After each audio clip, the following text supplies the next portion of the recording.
اللہ کریم نے فرمایا یہ جو 5 علامتیں ہیں، 5 اللہ تعالیٰ کا ذکر ہو تو دل ڈر جائے. وَإِذَا تُلِيَتْ عَلَيْهِمْ آيَاتُهُ زَادَتْهُمْ إِيمَانًا، قرآن پڑھا جائے تو ان کا ایمان ترقی پا جائے. وَعَلَىٰ رَبِّهِمْ يَتَوَكَّلُونَ، اپنے رب پر بھروسہ کریں. الَّذِينَ يُقِيمُونَ الصَّلَاةَ، وہ لوگ جو نماز قائم کرنے والے ہوں. وَمِمَّا رَزَقْنَاهُمْ يُنْفِقُونَ، اور جو ہم نے انہیں دیا ہے اس میں سے ہماری راہ میں خرچ کرنے والے ہوں. فرمایا جن لوگوں کے اندر یہ 5 علامتیں پائی جائیں گی، اولئک هم المؤمنون حقا، فرمایا یہ سچے مومن ہیں. کرتے پھریں اپنے حساب سے لوگ تشریح نکالتے پھریں کہ میرے سے اچھا مسلمان کون ہوگا، لیکن رب کا قرآن کہتا ہے اپنا محاسبہ کر کے دیکھ لو، اس کا ذکر ہو تو دل ڈرتا ہے. اپنا محاسبہ کر کے دیکھ لو، قرآن کی آیتیں پڑھی جائیں تو ایمان میں ترقی ہوتی ہے. اپنے آپ سے پوچھ لو رب پر بھروسہ کتنا ہے. اپنے آپ سے سوال کرو نماز قائم کرنے میں تمہارا معیار کیا ہے. یہ دیکھو کہ تم اللہ کے راہ میں خرچ کرنے کے معاملے میں کتنے سخی واقع ہوئے ہو. اگر یہ 5 باتیں پائی جاتی ہیں تو اولئک هم المؤمنون حقا، میرا رب فرماتا ہے یہ وہ سچے مومن ہیں جنہیں رب سچا مومن فرماتا ہے. یہ اللہ کا فیصلہ ہے کہ اولئک هم المؤمنون حقا، یہ سچے مومن ہیں، یہ سچے مومن ہیں، یہ سچے مومن ہیں. اللہ کہتا ہے یہ ہیں جو میں تمہیں بتا رہا ہوں، یہ ہیں میرے بندے، یہ سچے مومن. یا اللہ تو انہیں کیا دے گا، کیا عطا کرے گا جب تو کہہ رہا ہے کہ اولئک هم المؤمنون حقا، یہ سچے. یہ قرآن مجید کا مزہ تو لو یار کتنا زیادہ ہے. یہ سچے مومن ہیں، یا اللہ تو کیا دے گا انہیں. فرمایا لہم درجات عند ربہم، ان کے درجے ان کے رب کے پاس ہیں. اس کا ایک معنی مفسرین نے یہ کیا ہے، یہ جو کہا نا لہم درجات عند ربہم، ان کے درجے ان کے رب کے پاس ہیں. مالک فرماتا ہے اس کا ایک معنی مفسرین نے یہ کیا، یہ تو تمہیں قیامت میں پتا چلے گا کہ رب انہیں کیا کیا عطا فرمایا. لہم درجات عند ربہم، تمہیں کیا بتائیں اللہ انہیں کیا دے گا. ان کے درجے ان کے رب کے پاس ہیں. اس نے لکھ دیا ان کا اجر، طے کر دیا ان کا انعام. ان کے لیے مالک کریم نے اپنی رحمت سے فیصلے کر دیے کرم والے. ہاں تم اگر دنیاوی طور پر دیکھنا چاہو، تم اگر سمجھنا چاہو تو فرمایا وَمَغْفِرَةٌ وَرِزْقٌ کریم، ان کے درجے ہیں ان کے رب کے پاس اور ان کے لیے بخشش ہے. جو خطائیں ہو گئیں بھول کے وہ اللہ معاف کر دے گا، ان کے لیے بخشش ہے. اور یہ مت سمجھنا کہ صرف آخرت میں ہی نتیجہ ملے گا، یہ مت سمجھنا صرف بخشش ہی ملے گی، یہ مت سمجھنا کہ صرف اخروی زندگی ہی بہتر ہوگی. وَرِزْقٌ کریم، فرمایا ان کے لیے عزت والی روزی ہے. اوئے ہوئے ہوئے، اللہ کرے آپ سمجھیں قرآن مجید کا مزہ. وَرِزْقٌ کریم، انہیں میں باعزت رزق عطا کروں گا. روزی بھی ملے گی پر کہیں رسوا نہیں ہونا پڑے گا، روزی ملے گی پر ذلت والی نہیں. وَرِزْقٌ کریم، کبھی پلٹ کے دیکھو نا رب کے بندوں کی شان. اللہ انہیں رزق عطا فرماتا ہے تو عزت والا عطا فرماتا ہے. وقار والی روزی میں دوں گا، وقار والی. بس تم 5 چیزیں پیدا کرو اپنے اندر. ایک تو یہ دیکھو جب رب کی یاد ہوتی ہے تو دل ڈرتا ہے کہ نہیں، قرآن پڑھا جاتا ہے تو ایمان مضبوط ہوتا ہے کہ نہیں، تمہارا رب پر بھروسہ کتنا ہے، اعتماد خالق کتنا ہے، یہ اپنے اندر پیدا کرو. اور فرمایا نماز قائم کرو، اللہ کے راستے میں خرچ کرو. تم یہ 5 چیزیں پیدا کرو. رب کہتا ہے مومن بھی تم پکے ہو، درجے بھی بڑے دوں گا، جو خطائیں غلطی سے ہو گئیں وہ معاف بھی کر دوں گا. وَرِزْقٌ کریم، روزی ملے گی عزت والی. یہ کامل مومن کی نشانیاں قرآن مجید سورہ انفال میں بیان. ایک شخص مجھے کہنے لگے جی قبر کیا ہوتی ہے، آپ مزار پہ چلے جاتے ہیں. میں نے کہا تجھے آج تک نہیں سمجھ آئی، پڑھ ترمذی شریف.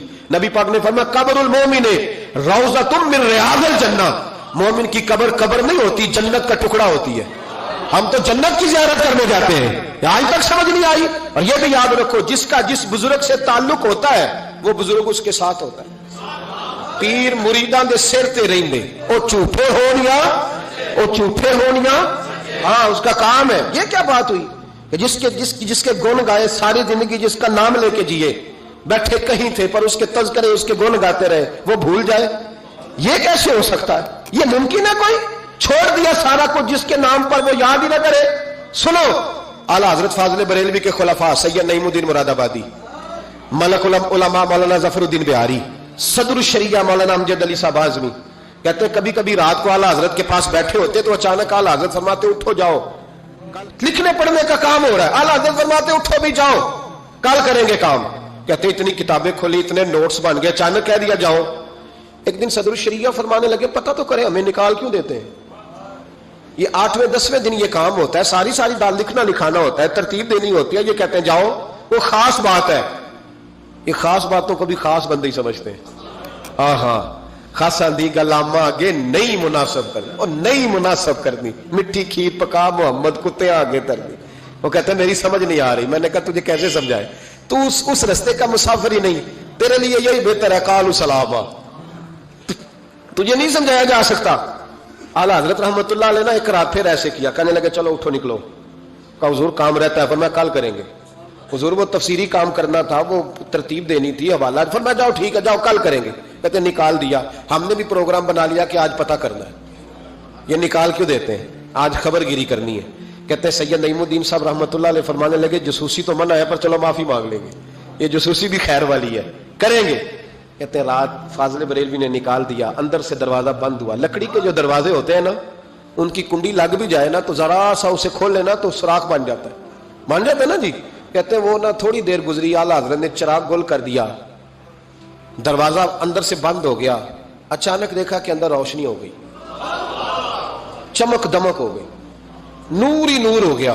کہتے ذرا دروازے پہ ہاتھ رکھا تو ہم نے عجیب فلسفہ دیکھا کہ کوئی لیٹا ہوا ہے رضائی میں اور اعلیٰ حضرت ان کے پیر دبا رہے ہیں. اور فرماتے ہیں عربی میں باتیں ہو رہی ہیں دھیمی دھیمی، زبان نے یار من ترکی و من ترکی بگویم، یار فریدہ جے کدی مل پہ سونا انہوں دل دا حال سناوا. کہتے ہیں باتیں ہو رہی ہیں دھیمی دھیمی عربی میں، سمجھ نہیں آ رہی.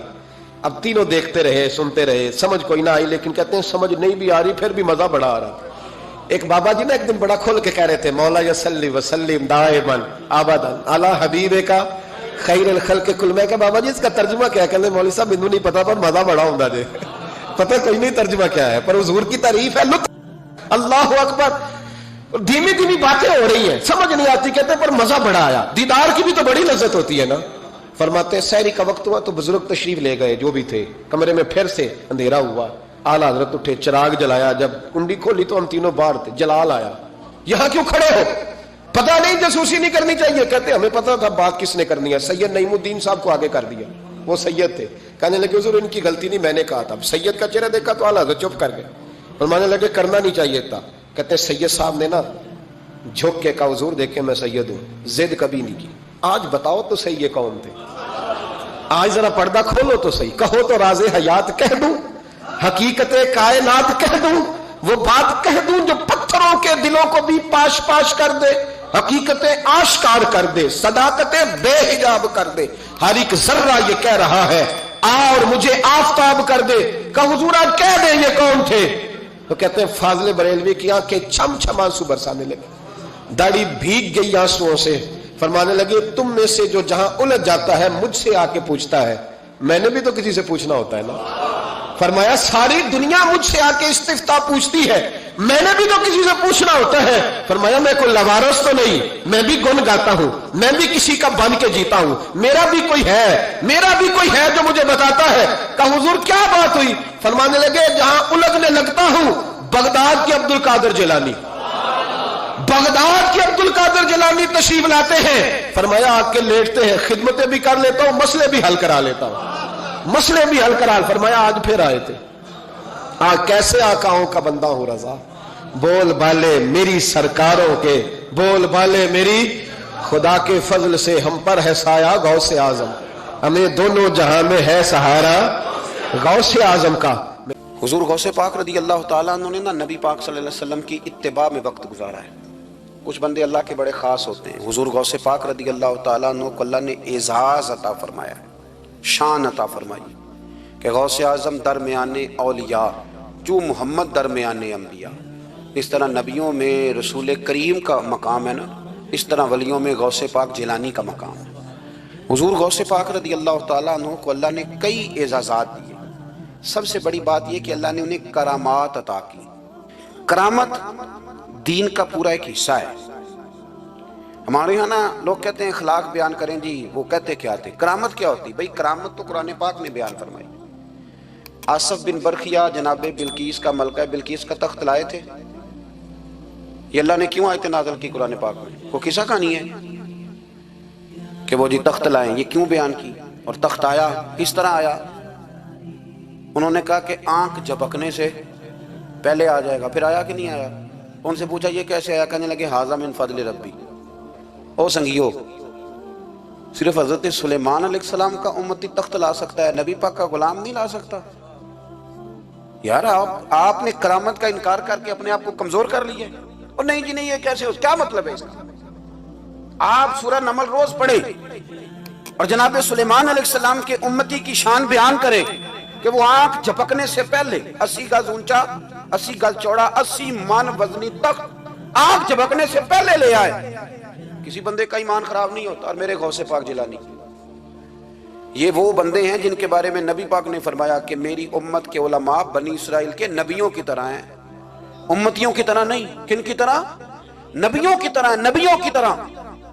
حضرت غوث پاک رضی اللہ تعالیٰ عنہ، ہم کو ملانگ لوگ نہیں ہیں الحمدللہ تعالی. ہم تو غوث پاک کی کرامت بھی مانتے ہیں پر قرآن و سنت کی اینک لگا کے مانتے ہیں. یہ میری بات سمجھ لیں.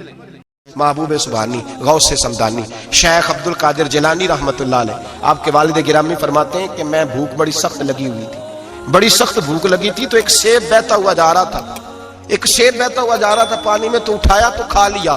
دل میں خیال آؤ ہو پتہ نہیں کس کا تھا. اب جدھر سے پانی آ رہا تھا ادھر چل نکلا.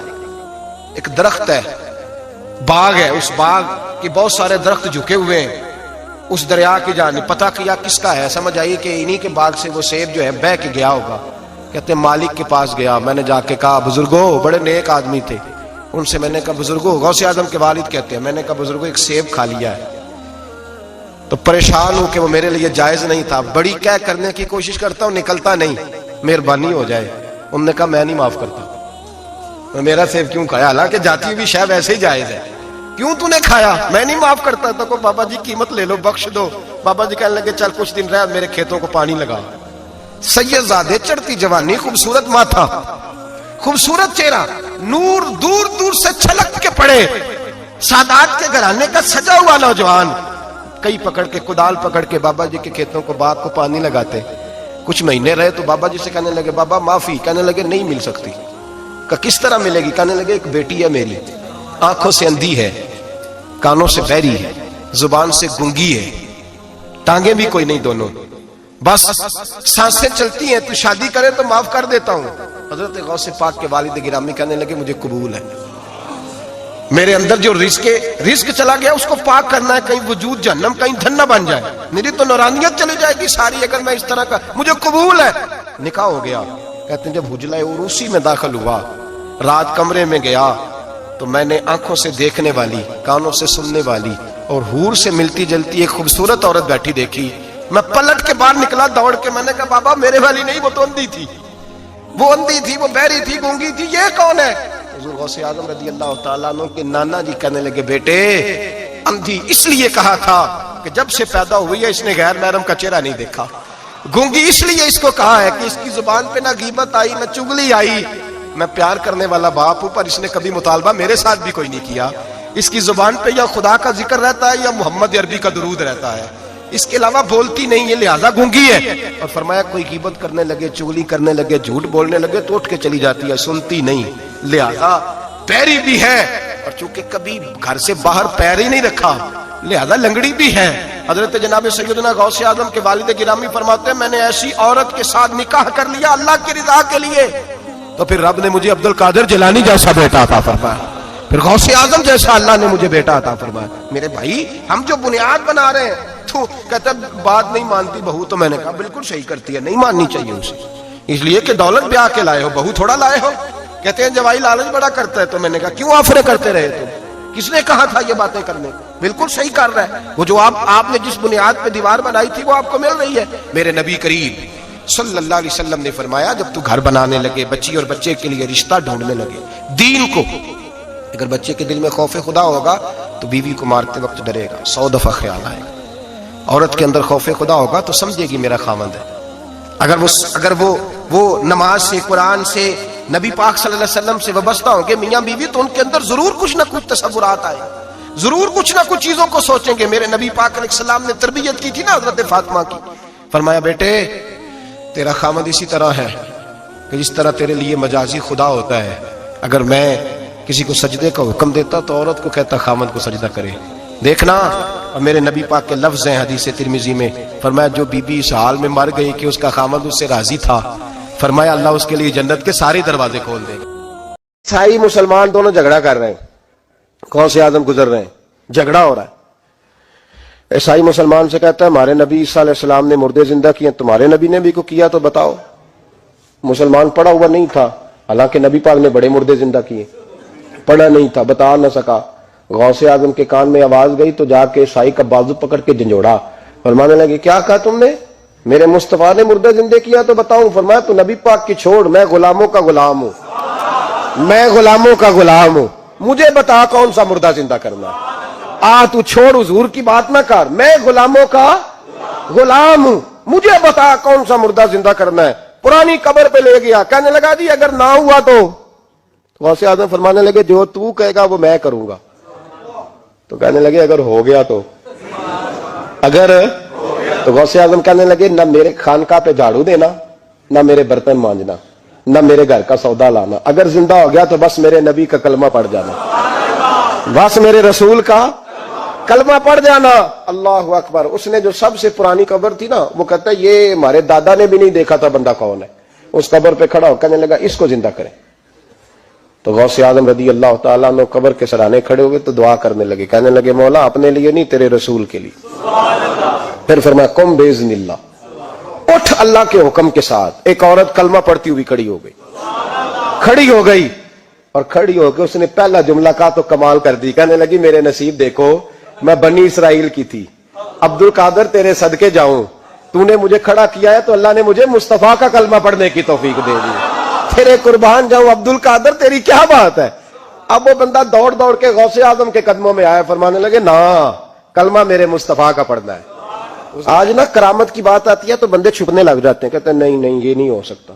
بڑا مدافعانہ سا عمل, بڑا شرمندہ سا لب بولا جادی. وہ غوث پاک ایک دن ایک صاحب کرامت بیان کر رہے تھے تو بڑے جھجک جھجک کے حضور غوث اعظم, میں نے کہا تو بیٹھ مجھے بیان کرنے دے, تو ڈر رہا ہے کرامت سے ڈر رہا ہے, مجھے بیان کرنے دے, میں بیان کرتا ہوں, مجھے بیان کرنے دے.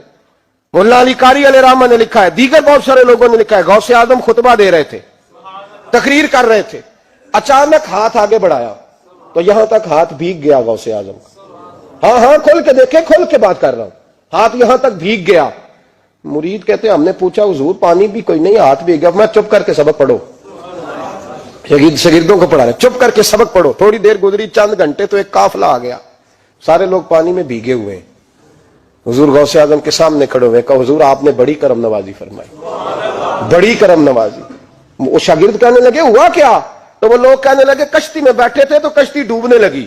ہم نے کہا یا شیخ عبد القادر جیلانی, خدا کے فضل سے ہم پر ہے سایہ غوث اعظم کا, ہمیں دونوں جہاں میں ہے سہارا غوث اعظم کا. کہتے ہیں حضور غوث اعظم نے وہاں بیٹھے ہاتھ لگایا اور ڈوبتی کشتی کو باہر نکال لیا. اور ڈرنے لگے, کہنے لگے جناب یہ کرامت لوگ نہیں مانیں گے. تو میں کہا جنہیں نہیں ماننا نہ مانے. ان کے کانوں کے نا پیچھے خارش ہوتی ہے جب اس طرح کی ولیوں کی بات بتائی جائے. وہ تو حضور غوث اعظم کی بات نہیں مان رہا, پڑھ نہ سورہ نمل پڑھ. حضرت سیدنا سلیمان علیہ الصلوۃ والسلام اپنے محل میں بیٹھے دربار میں, فرمایا ملکہ بلقیس کا تخت چاہیے. تم قرآن نہیں پڑھتے, ملکہ بلقیس کا تخت چاہیے. تو ایک جن اٹھا, اس نے کہا دربار برخاست ہونے سے پہلے, دربار کے برخاست ہونے سے پہلے, بے شک آپ 5 منٹ میں برخاست کر دیں تخت آ جائے گا. ہزاروں میل دور تھا, پتہ نہیں کہاں قرآن پڑھتے ہو تم. بنی اسرائیل کے ولیوں کی کرامتیں مانتے اور نبی پاک کی امت کی باری آئے تو تمہیں خارش ہوتی ہے. شرمندہ سا لبو لہجہ. ہمارا لبو لہجہ شرمندہ نہیں, اس لیے کہ ہم تو جیتے اور زندہ ہی ولیوں کے نام کی برکت سے ہیں. ہمارے لبو لہجے میں تمہیں شرمندگی نہیں ملے گی. ہم اس طرح بیان نہیں کرتے کہ کوئی کیا کہے گا تو بچ کے جملے. حضرت سلیمان سے کہا آپ کا دربار برخاست ہونے سے پہلے, آپ نے فرمایا نہیں بھائی اس سے بھی پہلے چاہیے. ایک اٹھا, اندہ علم من الکتاب, جس کے پاس کتاب میں سے کچھ علم تھا, پورا علم نہیں تھا اس کے پاس, کتاب میں سے. حضرت آصف بن برخیا تو کہنے لگے حضور میں نہ لے آؤں. تو میں کب لاؤ گے؟ انہوں نے کہا پلک جھپکنے سے نہ. اگر سارے بولے تو لطف آئے گا. پلک جھپکنے سے پہلے. آپ نے فرمایا چل لا کے دکھا. پھر آیا کہ نہیں؟ بولے آیا نا. حضرت آصف بن برخیا وہاں سے گئے کہ وہیں رہے؟ آیا نا تخت. 80 فٹ اونچا، 80 فٹ چوڑا، 80 فٹ لمبا، اتنا بھاری کہ شاید 50 لوگ نہ اٹھا سکیں. وہ آیا، سامنے رکھا تو حضرت سلیمان کہنے لگے یہ کیا ہے؟ تو جناب آصف بن برخیا کہنے لگے ھذا من فضل ربی، یہ میرے رب کا. اور جن پر نرا فضل ہے ان کی یہ شان ہے جن کو اللہ کے وبشر المؤمنین بان لهم من اللہ فضلا کبیرا. محبوب اپنے غلاموں کو خوشخبری دے دے کہ تیرے غلاموں پر میرا بڑا فضل ہے. فضل نہیں، فضل کبیر ہے. تو جن پر نرا فضل ہو وہ تو بغیر جائے تخت لے آئے، اور جن پر فضل کبیر ہو وہ ڈوبتے ہوئے مرید کو ہاتھ ڈال کے بچا نہیں سکتے.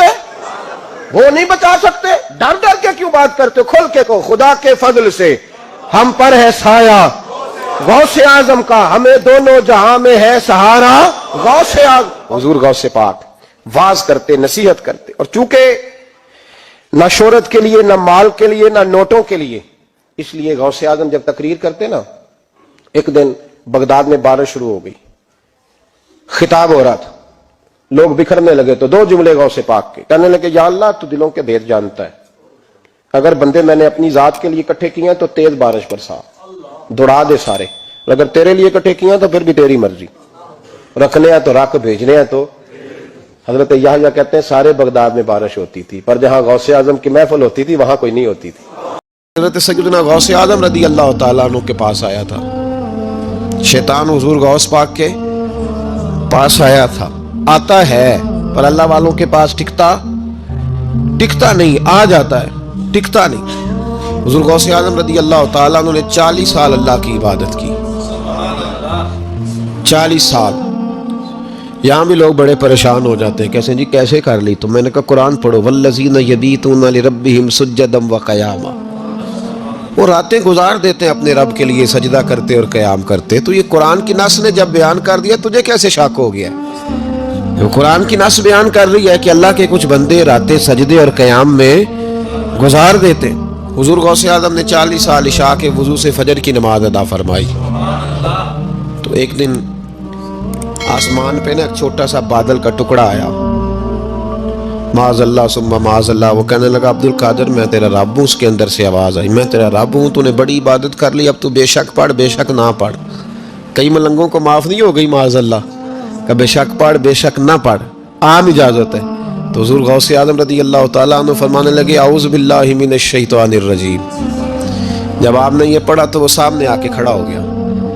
کہنے لگا عبد القادر آپ کو کیسے پتہ چلا کہ میں شیطان ہوں؟ تو آپ فرمانے لگے پاگل، مجھے کیسے پتہ نہ چلتا؟ جس رب نے اپنے پیارے حبیب علیہ السلام کو نماز معاف نہیں کی، اس نے عبد القادر کو کیسے معاف کر دی؟ جب حضور کے لیے یہ حکم نہیں آیا کہ محبوب چاہے پڑھو چاہے نہ پڑھو، وہاں تو حکم آیا کہ محبوب تہجد بھی پڑھو. وَمِنَ اللَّيْلِ فَتَهَجَّدْ بِهِ نَافِلَةً لَكَ، نفع دے گی آپ کو، تہجد بھی پڑھے. تو ان کے لیے جب یہ حکم نہیں تو میرے لیے کیسے آ گیا؟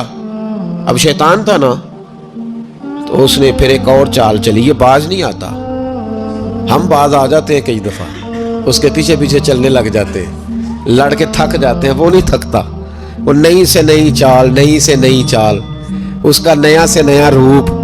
من الجنت والناس، جنوں میں سے بھی اور اس کے نئے سے نئے روپ ہوتے ہیں.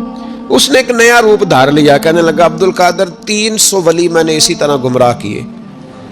آپ چونکہ عالم تھے تو آپ کے علم نے آپ کو بچا لیا. تو غوث اعظم فرمانے لگے نئے روپ سے آئے ہو؟ کہنے لگا 300 میں نے گمراہ کیے. یہ تو آپ عالم تھے تو بچ گئے، آپ جانتے تھے تو بچ گئے، میں نے 300 گمراہ کیے. تو حضور غوث اعظم فرمانے لگے پھر گمراہ کرنے لگے ہو نیا روپ دھار کے؟ مجھے میرے علم نے نہیں بچایا، مجھے اللہ کے فضل نے بچایا ہے. کئی عالم بھی تو گمراہ ہو جاتے ہیں نا. مجھے میرے علم نے نہیں بچایا، مجھے میرے اللہ کے فضل نے بچایا ہے. میرے بھائی، میرے عزیز طریقت کے مسافروں، یاد رکھو، سمجھ لو اس بات کو کہ وسوسہ آتا ہے. وسوسہ 2 قسم کے مہمان آتے ہیں. 2 قسم کے مہمان. ایک مہمان وہ آتا ہے تو بندہ توجہ نہیں کرتا, وہ خود کہتا ہے اس نے نہیں میری طرف توجہ کی, وہ مہمان چلا جاتا ہے, پتہ نا آپ کو. اور جس کو بندہ اٹھ کے سینے سے لگائے اور اس کے ساتھ گفتگو شروع کر دے, وہ مہمان جاتا ہے, وہ تو بیٹھا رہتا ہے, وہ تو نہیں جاتا. تو وسوسہ آتا ہے, جو تو توجہ نہ کرے اس کا چلا جاتا ہے, اور جو سینے سے لگا لے, سوچنے لگ جائے, غور کرنے لگ جائے, اس کا وسوسہ بیٹھ جاتا ہے, اسی کے پاس رہتا ہے, دوستانہ کر لیتا ہے. کئی دفعہ تو بالکل مکان ہی ساتھ بنا لیتا ہے, ہر وقت کوئی نہ کوئی بات کان میں, ہر وقت کوئی نہ کوئی بات کان میں. کیوں وسوسہ آتا ہے؟ تجھے کیسے آ گیا؟ جس کا یقین کامل ہو اسے وسوسہ کیسے آئے؟ جس کی توجہ سیدھی ہو اسے وسوسہ نہ چھڑ یار دا بوہا, نہیں تے ہو جاویں گا روگی. جیڑی بکری اجڑوں وچھڑی او بگیاڑا جوگی. یہ تو بھئی تو اگر اندر رہتا, صحبت کے اندر رہتا, چھتری کے نیچے رہتا, تو پھر وسوسہ تجھے کیسے وسوسہ کس طرح تیرے پاس آیا؟ وسوسہ اس کے پاس آتا ہے جو وسوسے کی جانب توجہ کرتا ہے. بہت زیادہ لوگوں کو بدگمانی ہونے لگی ہے, بہت زیادہ وسوسے آنے لگے ہیں, بہت زیادہ خیال ہونے لگا ہے, بہت زیادہ توجہ ہونے لگی ہے. بڑی لوگوں کا معیار اس طرف جائیں, ہر چوتھا آدمی آ کے کہتا ہے برے خیالات آتے ہیں. کیوں بھائی برے خیالات آتے ہیں؟ کیسے آ گئے؟ ہمارا تو دل ہی ایک ہے, اور دل میں یار بھی ایک ہے, دوسرے کے لیے جگہ ہی کوئی نہیں, تو وسوسہ کیسے آئے گا؟ ہم تو اس کے دیدار سے آج تک فارغ نہیں ہوئے, تو غیر کی طرف دیکھ کیسے لیا؟ یہ کیسے ہو گیا؟ ممکن کیسے ہوا؟ اپنے آپ کو سمیٹیں, ان وسوسوں سے اپنے آپ کو بچائیں, ان پر قطعی طور پر کوئی توجہ نہ دیں. اور اگر کبھی آ بھی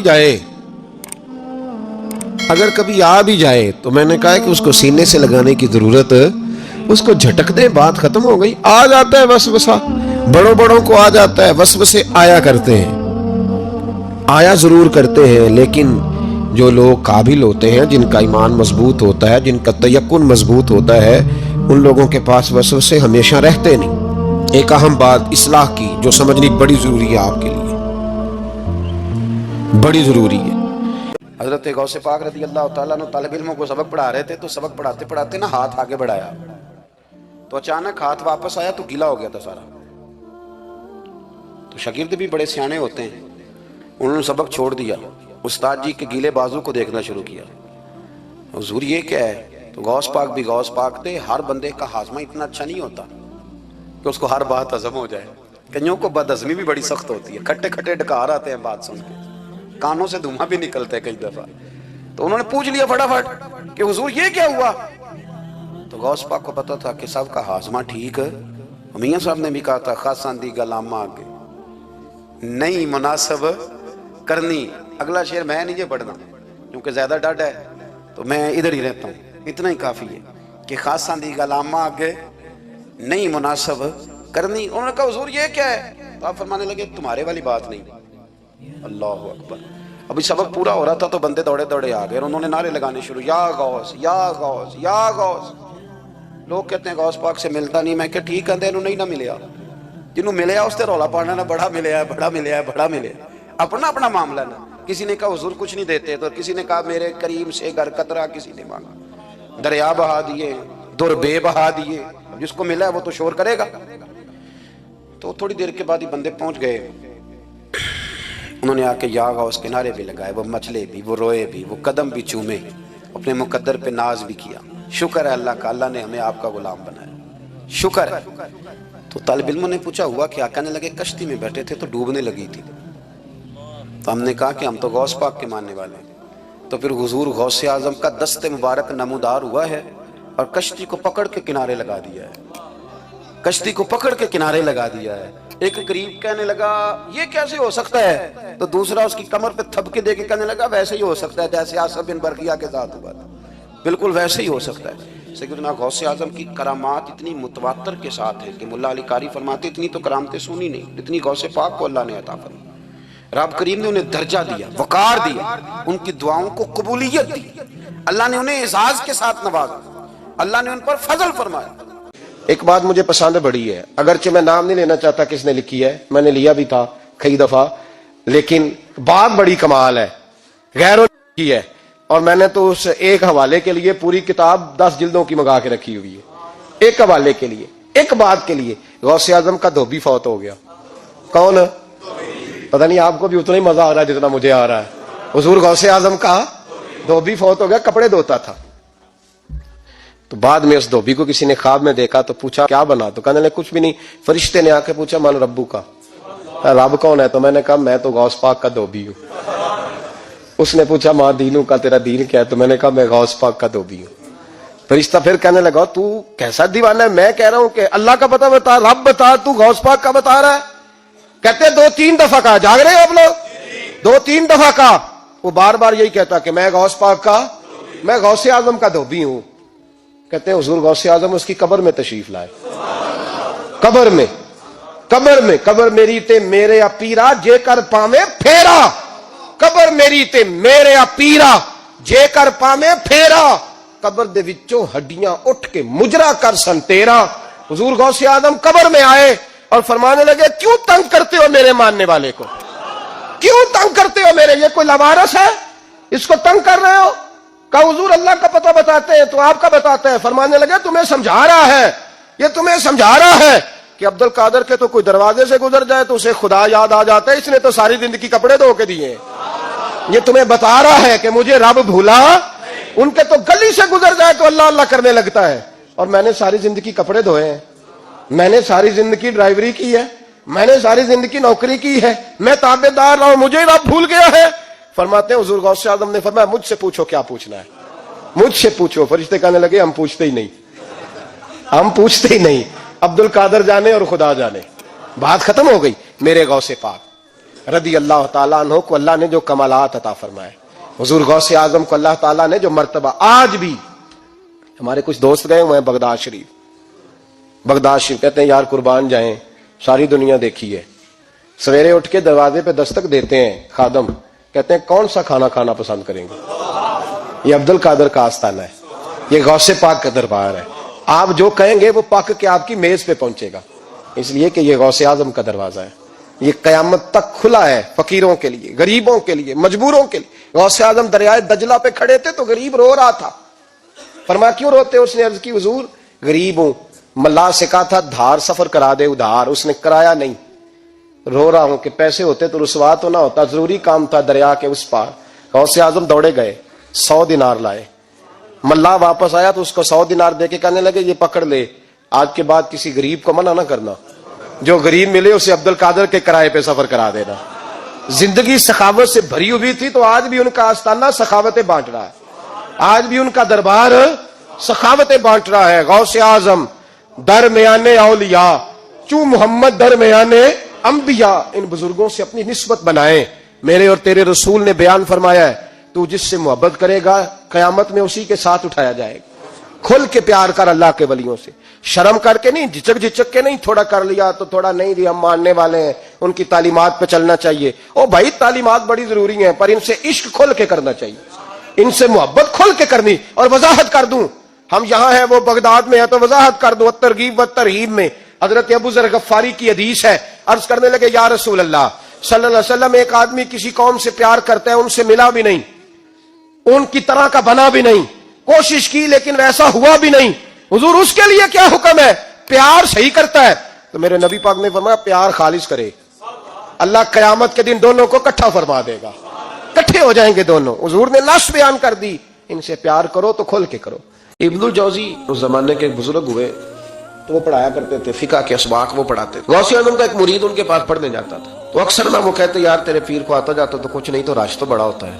وہ کہہ دیتے نا لوگ, اب کیا کہا جا سکتا ہے, کوئی حرج نہیں, تو اس میں کوئی ایسی بات کہہ دیتے ہیں لوگ, کہا آتا جاتا تو کچھ نہیں, تو رش بڑا ہوتا ہے. تو وہ شاگرد تھا چونکہ, استاد جی کو کیا کہ چپ کر جاتا. دوسرے دن پھر کہا یار تیرے پیر کو آتا جاتا تو کچھ نہیں, دنیا بڑھ جاتی.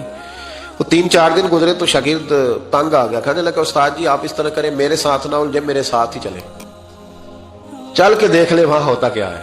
کوئی آدمی چھوٹا اس وقت نظر آتا ہے جب اسے دور سے دیکھا جائے یا غرور سے دیکھا جائے. تو کہتے نہیں میں خود اتنا بڑا علامہ ہوں, میں کیوں جاؤں کہیں, میں نہیں جاتا. کہتے ہیں وہ پھر ایک دن کہنے لگے, تو میں نے کہا استاد جی یہاں چلے یا بات نہ کریں. کہنے لگے چل پھر چلتے. تو ابن الجوزی چلے, بڑا مشکل ہوتا ہے, انا کے بڑے بت ہوتے ہیں, یہ توڑنے بڑے مشکل ہوتے ہیں. جب آئے نا محفل میں تو اوپر چادر اوڑھ کے آئے, چہرہ چھپا کے آئے, کوئی دیکھے نہ کہ مولوی صاحب بھی کہیں جا رہے ہیں. ہاں میں نے دیکھا ہے, ساری زندگی چودھری صاحب کی، سیٹھ صاحب کی، علامہ صاحب کی، پڑھے لکھے آدمی کی اصلاح نہیں ہو پاتی. کیوں؟ تو کسی کے سامنے جا کے عاجزی سے بیٹھ نہیں سکتا، وہ کہیں سے اپنے حصے کا فیض لے نہیں پاتا. بہت بڑا ہوتا ہے نا تو بیچارہ رہ جاتا ہے. اس اقبال نے کہا تھا اگرچہ بت ہے جماعت کی آستین پر مجھے حکم اذاں لا الہ الا اللہ. نہیں، بیچارے رہ جاتے. تو آ گئے، وہ شاگرد بھی ساتھ تھا.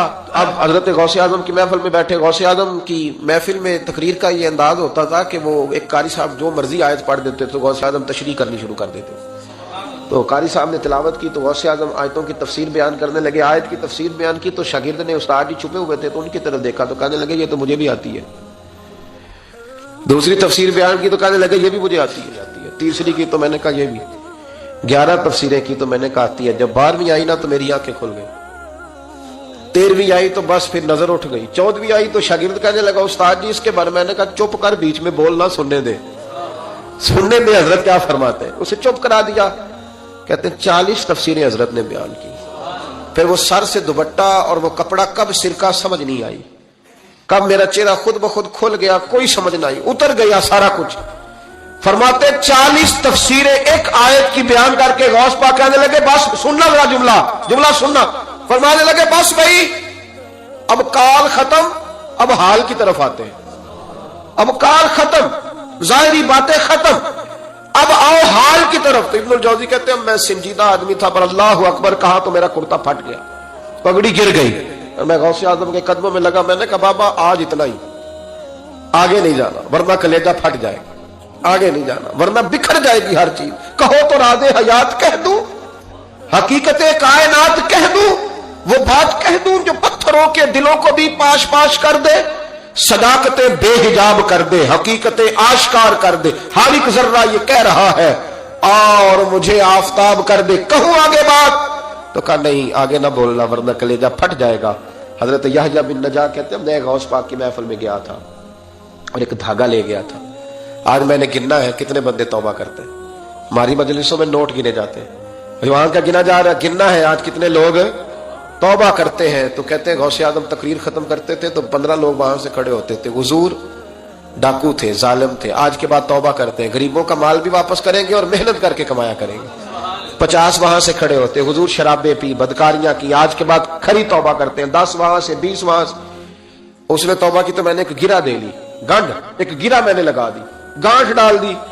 دوسرا اٹھا تو میں نے ایک اور دے دی، تیسرا اٹھا تو اور دے دی. آج میں نا گرے لگاتا جاتا ہوں، آخر میں دیکھوں گا کتنے بندے کتنی گرے بنتی ہیں. کہتے ہیں ایک ایک 2 توبہ کر رہے تھے تو گرہ لگ رہی تھی، 15 کٹھے اٹھنے لگ گئے. اب میں کیسے گرے لگاؤں؟ پھر 50 اٹھنے لگے. کبھی میں غوث اعظم کی طرف دیکھتا، کبھی بندے گنتا، کبھی گرے دیکھتا. جب میں الجھ گیا نا تو حضور غوث اعظم نے تقریر کرتے کرتے میری طرف دیکھا اور دیکھ کے مسکرائے. کہنے لگے یحییٰ میں دلوں کی گرے کھولتا جا رہا ہوں، تو لگاتا جا رہا ہے. میں تو گرے کھول رہا ہوں اور تو لگا رہا ہے. پھر فرمانے لگے یہ میری وجہ سے توبہ نہیں کر رہے، میں کون ہوتا ہوں؟ یہ تو خدا کے فضل سے توبہ کر رہے ہیں. اور فرمایا یحییٰ تو بچا، اللہ کا فضل گن سکتا ہے؟ تو اس کا کرم گن سکتا ہے؟ یہ کرم برس رہا ہے لوگوں پہ، یہ کرم برس رہا ہے، یہ اس کی رحمت ہے ساری. اور اللہ کی رحمت گنی جا سکتی، شمار کی جا سکتی، کسی جگہ قید کی جا سکتی، یہ کرم ہے اللہ کا. تو کیسے گن سکتا ہے؟ ہٹ جا. شیخ یحییٰ کہتے ہیں میں اٹھ کے قریب گیا، میں نے کہا حضرت جی مجھے بھی قبول کر لیں، یہی رکھ لے. غوث پاک جیلانی شیخ عبد القادر رضی اللہ تعالی.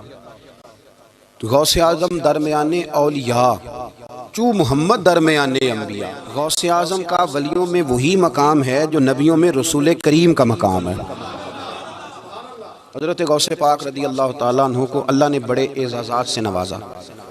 ایک اعزاز اللہ نے یہ دیا کہ ماں کی طرف سے حسینی ہیں، باپ کی طرف سے حسنی سید.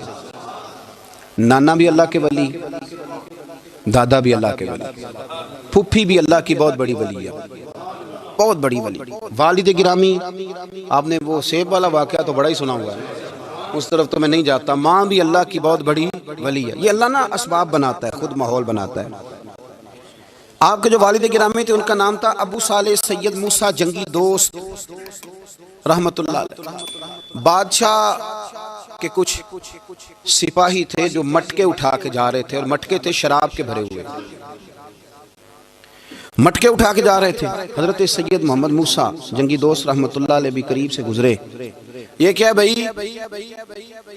بدبو سے سمجھ تو گئے، تصدیق کے لیے پوچھا کیا ہے؟ انہوں نے کہا جناب یہ بادشاہ کا سامان لے کے جا رہے ہیں۔ آپ تو جھنڈے والی گاڑی کو ویسے نہیں نہ پوچھ سکتے، سوال ہی نہیں پیدا ہوتا۔ آپ چونکہ جمہوری لوگ ہیں، آپ نے تو بس دفتر بنانا ہے، جب الیکشن ہوگا نا اپنے دروازے کے سامنے سارے محلے سے لڑائی لینی ہے کہ ووٹ میرے آکے دیں، پھر ٹھیک 1.5 مہینے کے بعد سجدہ صاف بھی کر جاتے ہیں، بندہ غلط سی میں نے پتہ ہی نہیں لگا۔ تو یہ پہلے سوچنا تو تھوڑا سا ایسے ہی بلا وجہ الیکشن تو روز کبھی کبھی آئے گا، تو ہم نے ایک جگہ تو روز رہنا، ایک دوسروں سے جھگڑے کرنا اور معاذ اللہ تعالیٰ غیبتیں کرنا، عزتیں اچھالنا، یہ مسلمان کا شیوا نہیں ہے۔ حضرت غوث پاک کے والد نے پوچھا کیا لے کے جا رہے؟ بادشاہ کا سامان ہے جی۔ ہاتھ میں ڈنڈا تھا، 3 مٹکے تھے شراب کے بھرے ہوئے، زور سے ایک ایک ڈنڈا مٹکوں پہ مارا تو مٹکے ان کے سروں پہ ٹوٹ گئے۔ بادشاہ سلامت، ہم سارے تقریباً بادشاہ سلامت ہوتے ہیں، یہ کسی کی جرت ہے مطلب میرے گھر کے معاملے میں مداخلت کرے ہو، پھر بادشاہ ہو۔ لوگوں نے جا کے بڑی غیبتیں کی، بڑی بڑی کہانیاں سنائیں۔ اس نے تو توڑ دیا جی مٹکے آپ کے، نے کوئی حال نہیں چھوڑا۔ تو بادشاہ کہنے لگا بلاؤ سید موسیٰ پاک جنگی دوست رحمت اللہ علیہ کو بلا لیا۔ تو کہنے لگے بادشاہ تمہیں پتہ تھا مٹکے کس کے ہیں؟ آپ فرمانے لگے پتہ تھا مجھے۔ کہا کیوں توڑے؟ فرمایا اس لیے توڑے کہ مجھے تیرے اوپر رحم آ گیا تھا، تو اگر شراب پیے گا تو دوزخ میں جلے گا، مجھے رحم آیا تھا میں نے توڑ ڈالے۔ تو کہنے لگا آپ کون ہیں؟ تو آپ فرمانے لگے میں محتسب ہوں، میری حساب کتاب لینے کی ڈیوٹی ہے، محتسب ہوں، غلط آدمی کا حساب کروں گا۔ تو بادشاہ کہنے لگا کس نے ڈیوٹی لگائی آپ کی؟ فرمانے لگے میری ڈیوٹی میرے رب کریم نے لگائی ہے، میری ڈیوٹی اللہ نے لگائی ہے۔ تأمرون بالمعروف وتنہون عن المنکر، مسلمان کے ذمے ہے اچھائی کا حکم دے گا، برائی سے روکے، یہ ذمہ داری ہے میری، اللہ نے ڈیوٹی لگائی ہے۔ بادشاہ پہ اتنا روب طاری ہوا کہ کہنے لگا حضور آپ کی بڑی مہربانی، آپ نے یہ کام کیا۔ کہنے لگا جناب اگر آپ اجازت دیں تو میں بھی آپ کو محتسب نہ بنا دوں، آپ میرے وزیر بن جائیں، کوئی بندہ اس طرح کا کام کرے تو اسے روکیں۔ تو آپ فرمانے لگے نہیں، تو اپنی نوکری سنبھال کے رکھ، جس سے اللہ ڈیوٹی پہ لگائے اسے پھر بندوں کی ڈیوٹیاں نہیں کرنی چاہیے۔ یہ اعزاز اللہ نے انہیں دیا، یہ شان رب کریم نے عطا فرمائی۔ ان کے صاحبزادے تھے حضرت غوث پاک جیلانی رضی اللہ تعالی عنہ۔ اللہ تعالیٰ نے جب کسی شخص سے کام لینا ہوتا ہے تو اللہ اس کے لیے اسباب بھی خود ہی پیدا کر دیتا ہے۔ علامہ اقبال اپنے استاد کی بڑی قدر کرتے تھے، شمس العلماء کی۔ تو ایک دن حضرت شمس العلماء سے کہنے لگے استاد جی آپ کی مہربانی سے پڑھ گیا ہوں۔ تو فرمانے لگے پتر تیری کلاس میں تو 250 لڑکا تھا، میری مہربانی تو سب پہ تھی، پر سارے تو اقبال نہیں نہ بنے۔ فرمانے لگے تیرے اندر بھی کوئی خوبی تھی، اس کی وجہ سے اللہ نے تجھے یہ اعزاز، کوئی چیز تیرے اندر بھی۔ اللہ تعالیٰ جب کسی بندے کو نوازتا ہے نا تو بندہ بھی محنت کرتا ہے، لیکن اس کی محنت سے زیادہ اللہ کے فضل کا دخل ہوتا ہے۔ تو بندے کئی دفعہ کہنے لگ جاتے ہیں بڑی مشقت کی، بڑی محنت کی، کچھ بھی نہیں ہوتا، زیادہ اللہ کے فضل کا انحصار ہوتا ہے، پر رب جیسے چاہتا ہے ویسے فیصلے دیتا ہے۔ آپ فرماتے ہیں کہ میں چھوٹا سا تھا، والد انتقال کر گئے، والدہ تھی میری اور ہم 2 بھائی تھے۔ فرماتے ہیں بچے کھیلنے کے لیے نکلے تو میں بھی ان کے پیچھے کھیلنے نکل گیا۔ ایک بیل بچوں کے قابو آ گیا، تو بچوں کے قابو کو چیز آ جائے تو پھر وہ اس کا جو حال ہوتا ہے وہ تو ہمیں پتہ ہی، ہم سارے بچے رہ چکے ہیں۔ تو کہتے ہیں وہ بیل قابو آ گیا، کوئی اس کے کان چھیڑتا، کوئی اس کی دم چھیڑتا، کوئی اس کے سینگ چھیڑتا، کوئی کسی جگہ سے اسے تنگ کرتا۔ مختلف بچے اس کو نا دم سے پکڑ کے ہلاتے، بیل بھاگتا۔ حضور غوث پاک فرماتے ہیں میں بھی آگے بڑھا، اور میں نے جب اس کی دم پکڑ کے ہلائی تو بیل نے میری طرف منہ کیا اور کہنے لگا عبدالقادر تو نہ ایسے کر، بول کے کہنے لگا تو نہ ایسے کر، تجھے رب نے ان کاموں کے لیے پیدا نہیں فرمایا۔ آپ فرماتے ہیں مجھے اتنا خوف طاری ہوا، بیل کو بولتے دیکھا تھا پہلی دفعہ، بیل کو۔ اب میرے سنی کو بھی دلیلوں کی ضرورت ہوتی ہے، دلیل نہ دیں، کسی بزرگ کی بات سنائیں تو سنی بھی تھوڑا تھوڑا دائیں بائیں دیکھتا ہے۔ یہ شور ایسا ہوا ہے نا، پراپوگنڈا ایسا ہے۔ میں حدیث پاک سنا دیتا ہوں۔ رسول کریم صلی اللہ تعالیٰ علیہ وآلہ وسلم فرماتے ہیں ایک شخص نے بیل پہ سواری کر لی تھی۔ بیل سواری کے لیے نہیں پیدا کیا گیا، سواری کے لیے اونٹ ہیں، خچر ہیں، گھوڑے ہیں، گدھے ہیں، بیل کھیتی باڑی کے لیے۔ اس شخص نے جب بیل پہ سواری کی تو بیل پیچھے مڑ کے دیکھنے لگا اور کہنے لگا یار تو بڑا بیوقوف ہے، بول کے کہنے لگا مجھے اللہ نے سواری کے لیے نہیں پیدا کیا، میرے سے وہ کام لے جس لیے میں پیدا کیا گیا ہوں۔ تو بندہ ڈر گیا، کہنے لگا بڑی حیرانگی والی بات نہیں کہ بیل بولتا ہے، تو بیل پھر بول پڑا۔ کہنے لگا اس سے بھی زیادہ حیرانگی والی بات ہے۔ اس نے کہا وہ کیا؟ کہنے لگے مدینے میں نبی پاک آ گئے ہیں اور تو نے ابھی تک کلمہ ہی نہیں پڑھا، یہ اس سے بھی زیادہ حیرانگی والی بات ہے۔ جامع المعجزات میں حدیث موجود ہے، حضور آ گیا اور تو نے کلمہ نہیں پڑھا؟ وہ شخص کہتا ہے میں سر پٹ دورا، جب آ کے سامنے کھڑا ہوا تو حضور مسکرائے، فرمایا آج آپ پڑھ لے کلمہ، مجھے پتا ہے تجھے کس نے بھیجا ہے۔ اللہ والوں کی باتیں مان لیا کریں۔ میں بڑی ذمہ داری سے کہتا ہوں، رب کریم کے کوئی بندوں کی بات کتاب و سنت کے خلاف نہیں ہوتی، وہی تو کتاب و سنت آگے پہنچانے والے ہوتے ہیں۔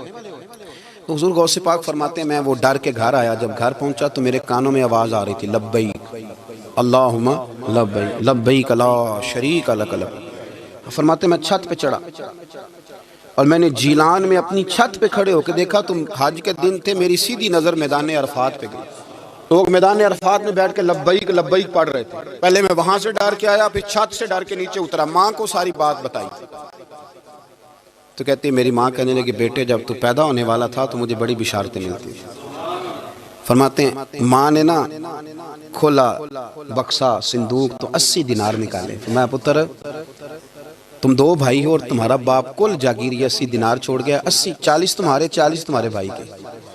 فرمایا بیٹا ایک بات کا خیال رکھنا، میں عورت ہوں، تمہارا باپ کوئی نہیں، بھائی چھوٹا ہے، میں پیچھے نہیں آ سکتا، یہ 40 دینار لے جا اور جا بغداد چلا جا کے تعلیم حاصل کر، بیٹے میں پہنچ نہیں سکتی، خیال رکھنا۔ غوث پاک فرماتے ہیں 12 سال میں نے تعلیم حاصل کی یارو، میں نے پتے بھی کھائے، اور خود آپ کا فرمان موجود ہے، فرماتے ہیں ایسی سختیاں بھی دیکھیں، ایسی سختیاں بھی دیکھیں کہ پتھروں اور پہاڑوں پہ گزرتی تو شاید پگھل جاتے، لیکن میں نے اپنے نبی کا دین پڑھا۔ اب تو پیر کے گھر میں جو پیدا ہوتا ہے وہ علم لدنی والا ہوتا ہے، میں تو ایسا پتر ہے، او خدا کے بندے صبر کر۔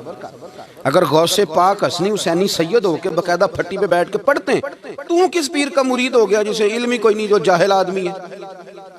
یہ ضروری ہے، علوم دینیاں ضروری ہیں، اس کے بغیر کام نہیں چلتا۔ اور غوث پاک رضی اللہ تعالیٰ عنہ کی آپ پوری زندگی پڑھ کے دیکھ لیں، غوث پاک تمام اولیاء کے امام ہیں، ساری زندگی۔ غوث اعظم سے کسی نے پوچھا آپ نے سب سے زیادہ دین کا کام کس طرح کیا، تو فرماتے ہیں تقریر کے ذریعے۔ اب تقریر کرنے والا مولوی ہوتا ہے اور تویز دینے والا، سبحان اللہ۔ غوث پاک رضی اللہ تعالیٰ عنہ فرماتے ہیں میں نے دین کا سارا کام کس ذریعے سے کیا ہے، ہفتے میں 3 جلسے کرتے تھے اور 70 ہزار کا مجمع ہوتا تھا، اور بغیر لاؤڈ سپیکر کے تقریریں ہوتی تھیں، اور فرماتے ہیں جیسی سمجھ پہلے بندے کو آتی تھی ویسی آخری والے کو آتی تھی۔ لوگوں نے کہا حضور یہ کرم کیسے ہوا؟ فرمانے لگے میں نے جب تعلیم حاصل کر لی تو بولنا آتا ہی نہیں تھا، تو میں بڑا پریشان، ایک دن سو گیا تو خواب میں رسول کریم کا دیدار نصیب ہوا۔ فرمایا تیری تو واز کیا کر، تیرے واز سے لوگوں کو فائدہ ہوگا۔ یا رسول اللہ میں اجمی بندہ ہوں، لوگوں کے سامنے کیسے بات کروں گا؟ تو حضور نے فرمایا منہ کھولنا ذرا۔ کہتے میں نے منہ کھولا تو محبوب نے 7 دفعہ لعاب دہن ڈالا میرے منہ میں۔ آپ فرماتے ہیں پھر بولتا میں تھا، اثر کوئی اور پیدا کر دیتا۔ حضور غوث پاک رضی اللہ تعالیٰ عنہ نے 40 سال دین کا کام کیا۔ صبح کے وقت فقہ کا درس دیتے تھے، فجر کے بعد کچھ دیر کا ناشتہ کرتے سو جاتے، پھر آ کے مدرسے میں پڑھاتے باقاعدہ بچوں کو۔ غوث پاک رضی اللہ تعالیٰ عنہ کی سیرت پر آپ ساری کتابیں پڑھ لیں، ساری کتابیں لو، میں نے بھی بڑا ہی دعویٰ کر دیا، یعنی ساری کتابیں جتنی اب تک چھپی ہوئی ہیں ساری پڑھ لو، کہیں نہیں ملے گا کہ ہم غوث پاک کے آستانے پہ گئے۔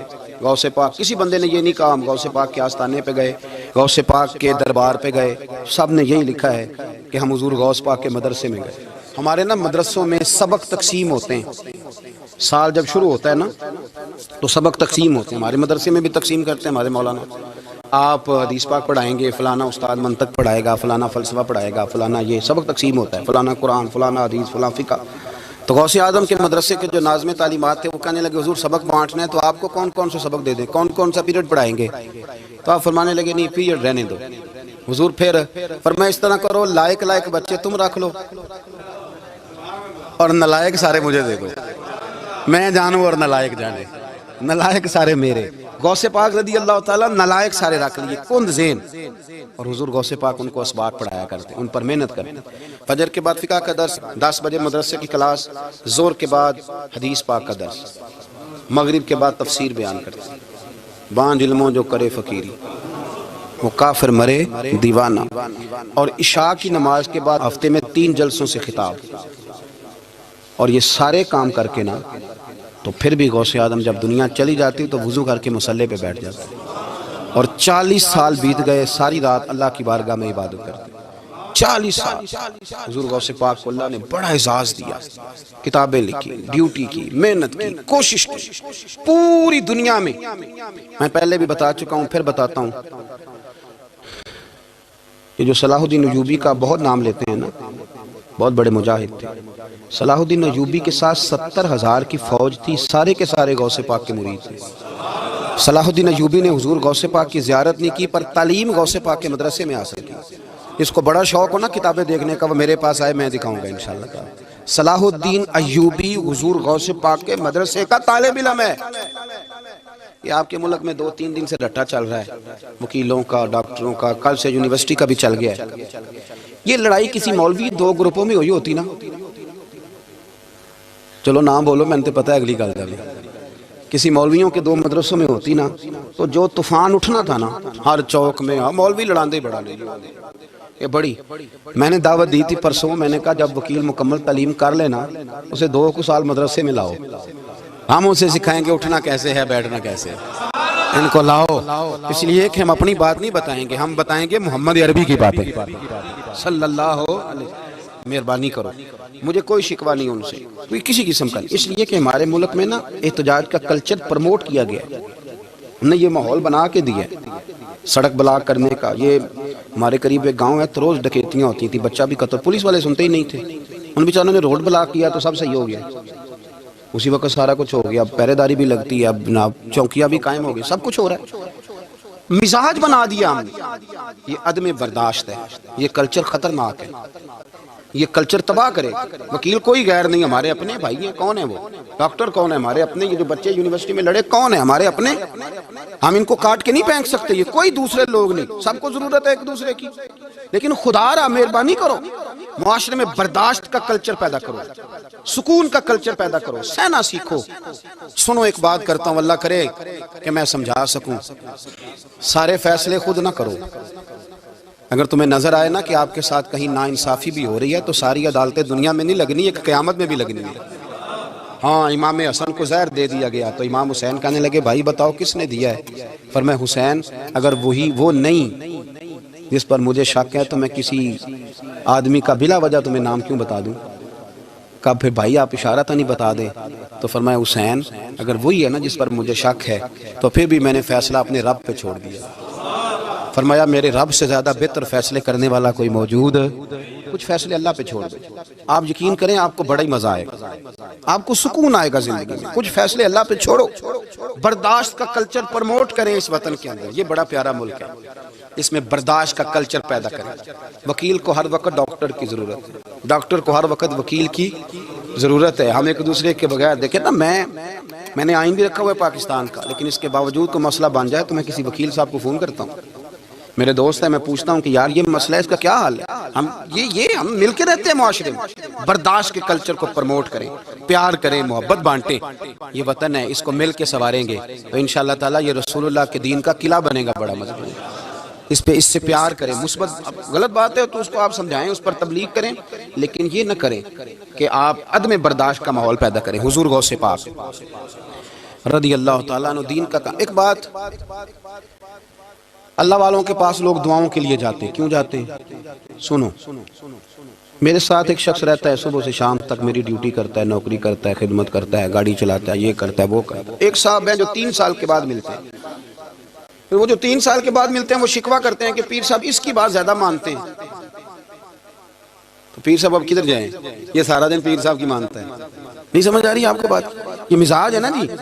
ایک بندہ سارا دن دنیا داری کرے, مال کمائے, پتہ نہیں جھوٹ بولے, بڑا کچھ کرے, اور ایک اللہ کا ولی جو اپنا بنائے کچھ نہ, سارا دن رسول اللہ کی باتیں کرے, سارا دن اللہ کے دین کی خدمت کرے. اور بھائی وہ جب ہاتھ اٹھاتا ہے نا تو پھر اللہ اس کی بات کو قبول کرتا ہے. کچھ میرے خاص ہیں, کچھ تیرے خاص ہیں, تو کچھ رب کے بھی خاص ہیں. اور اس پر بھی میں پہلے آیت پڑھ لوں گا تاکہ دلیل مضبوط ہو جائے. اللہ فرماتے ہیں واللہ یختص برحمتہ من یشاء. فرمایا میں نے کچھ بندوں کو اپنی رحمت سے اپنا خاص بنا لیا. کچھ بندے اللہ کے بس اللہ کی بارگاہ میں وہ دعائیں کرتے ہیں تو اللہ قبول فرما لیتا ہے, پتر اللہ ہی دیتا ہے. لیکن اللہ کا ولی دعا تو کر سکتا ہے نا. اللہ کا ولی, میری بات کی سمجھ آ رہی ہے؟ بیٹا کون دیتا ہے؟ اللہ. حضرت محدث اعظم رحمۃ اللہ علیہ کے پاس ایک شخص نے آ کے کہا جی ولی اللہ بیٹا دے سکتا ہے؟ آپ فرمانے لگے ولی اللہ اللہ سے ملا سکتا ہے؟ جی وہ تو ہے ہی ولی اللہ, تو اس نے ملا دینا ہے. تو فرمایا جو اللہ سے ملا دے بیٹا تو چھوٹی سی بات ہے. تو دیکھ نہ کہ جو اللہ تک تجھے لے گیا تو پھر پتر پیچھے رہ گیا. لیکن بیٹا دیتا کون ہے؟ بول کے بتائیں, بول کے. اللہ دیتا ہے، دعا کون کرتا ہے؟ اللہ کا ولی دعا کر دیتا ہے۔ بی بی آ گئی روتی ہوئی غوث پاک کے پاس، کہنے لگی 6 بیٹیاں ہیں، خامد اور سسر کہتے ہیں کہ 7ویں بھی بیٹی ہوئی تو طلاق دے دیں گے۔ تھوڑا سا اگر بندہ مالدار بھی ہو تو پھر وہ ہمارا دماغ جہاں مرضی چلتا ہے نا جی۔ یہ جہالت آج بھی بہت ساری جگہوں پہ پائی جاتی ہے۔ تہذیب سکھاتی ہے جینے کا سلیقہ، تعلیم سے جاہل کی جہالت نہیں جاتی۔ تو رو پڑی۔ حضور غوث پاک رضی اللہ تعالیٰ نے بلایا اس کے شوہر کو بھی اور سسر کو بھی، فرمایا یہ دیکھ، یہ تو اللہ کے کام ہے، جس کو چاہے بیٹیاں دے، جس کو چاہے بیٹے دے۔ تو جو نہیں مانتے پھر غوث پاک کی بھی نہیں مانتے، انہوں نے کہا جی نہیں دی، میں تو نکاح کروں گا۔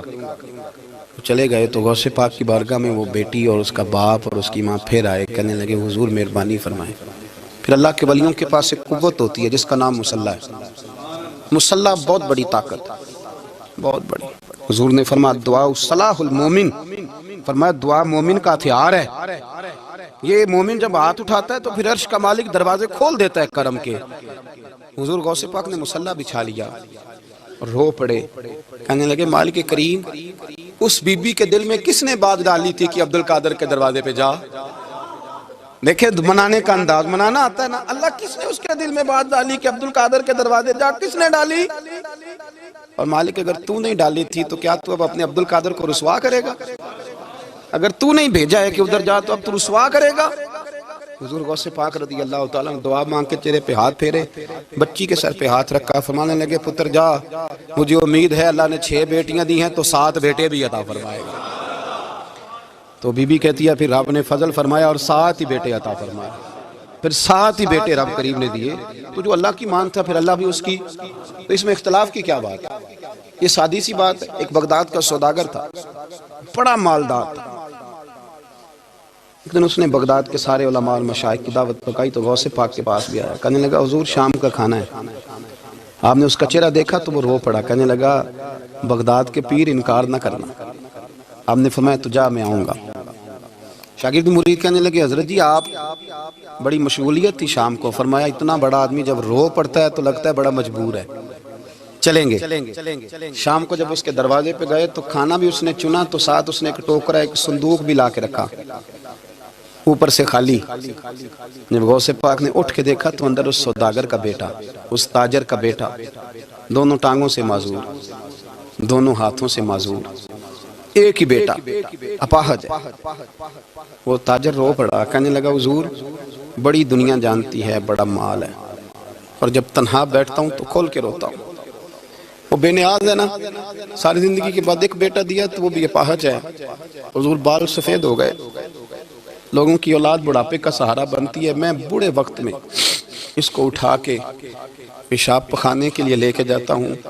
بغداد کے عبد القادر سنا ہے جب تو دعا مانگتا ہے تو رب قبول فرما لیتا ہے، تو مہربانی فرما اگر میرا پتر ٹھیک ہو جائے، میرا زور کوئی نہیں مالک، بے نیاز ہی بڑا ہے، اگر مہربانی ہو جائے۔ تو غوث پاک نے پھر مصلح بچھایا، مصلح بچھا کے کہنے لگے مالک تو اپنے بندوں کے دل میری طرف کیوں موڑتا ہے، اور اگر موڑتا ہے تو پھر رحمت کی نظر فرما، بندہ نوازی فرما۔ ایک باپ اتنے رو رو کے آنسو بہا رہا ہے تو کرم نوازی فرما۔ حضور غوث پاک نے ابھی چہرے پر ہاتھ نہیں پھیرے کہ بچہ اللہ اکبر کہتا ہوا صندوق سے باہر نکل آیا۔ اللہ تعالیٰ نے قرآن مجید میں ارشاد فرمایا والعصر، محبوب مجھے تیرے مقدس زمانے کی قسم ہو، ان الانسان لفی خسر، بے شک انسان نقصان میں، الا الذین آمنوا، سوائے ان لوگوں کے جو ایمان لائے، وعملوا الصالحات، اور جنہوں نے اچھے کام کیے، اور پھر اس کے ساتھ ساتھ اچھے کام کرنے کے ساتھ ساتھ وتواصوا بالحق، انہوں نے حق بات کی نصیحت بھی کی، اور جب حق بات کی نصیحت ہوتی ہے تو تکلیف آتی ہے، فرمایا وتواصوا بالصبر، پھر انہوں نے ایک دوسرے کو صبر کی وصیت بھی فرمائی۔ داتا صاحب رحمۃ اللہ علیہ نے کشف المعجوب کے اندر لکھا ہے کہ صوفیاء کا ایک گروہ ایسا گزرا ہے جو ملامتی کہلاتے ہیں، ان کو لوگ برا کہیں تو وہ خوش ہوتے ہیں، وہ سمجھتے ہیں جب لوگ تنقید کرتے ہیں تو نفس پہ بوجھ پڑتا ہے، جب کوئی دل توڑتا ہے تو اللہ کی بارگاہ میں رونا آسان ہو جاتا ہے۔ ایک گروہ گزرا ہے صوفیاء کا، وہ پسند کرتے ہیں اس چیز کو، یہ بہت زیادہ تعریف، توصیف، نعرے، شور، یہ بعض اوقات نفس کے تکبر کا سبب بنتا ہے۔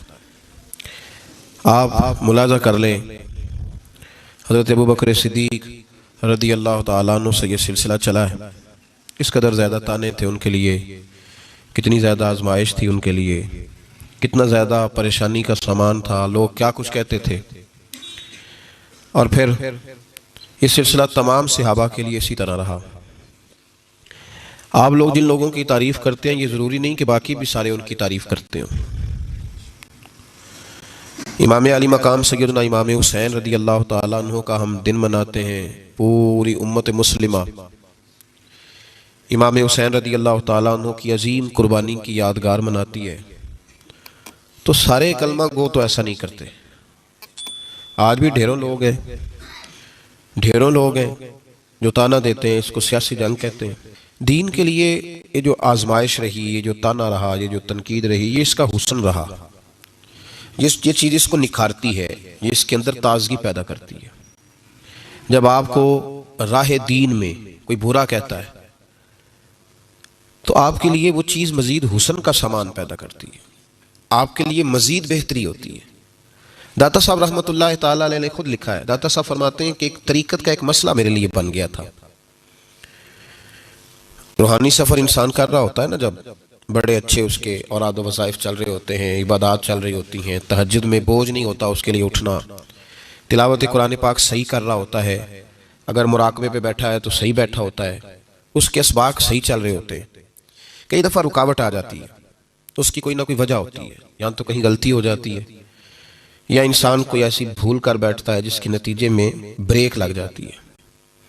داتا گنج بخش علی حجویری رحمۃ اللہ تعالیٰ علیہ ارشاد فرماتے ہیں کہ میرا طریقت کا کوئی مسئلہ بن گیا، روحانی سفر جو میں طے کر رہا تھا۔ آج کل تو خیر سارے لوگ طے کر کے بیٹھے ہوئے ہیں نا، ہم سارے سفر، ہم تو مسافر ہے ہی نہیں، ہم نے تو مکمل کر لیا سفر۔ ہم تو گفتگو کرتے ہیں تو ایسے لگتا ہے کہ جیسے طریقت کے اماموں میں ہمارا نام لکھا جائے گا، بالکل ہم کوئی ماحول ہی نہیں ایسا کہ کوئی سیکھے، کوئی پوچھے، کوئی سوال کرے، کوئی آگے بڑھنے کی کوشش کرے، مزاج نہیں رہا ہمارا۔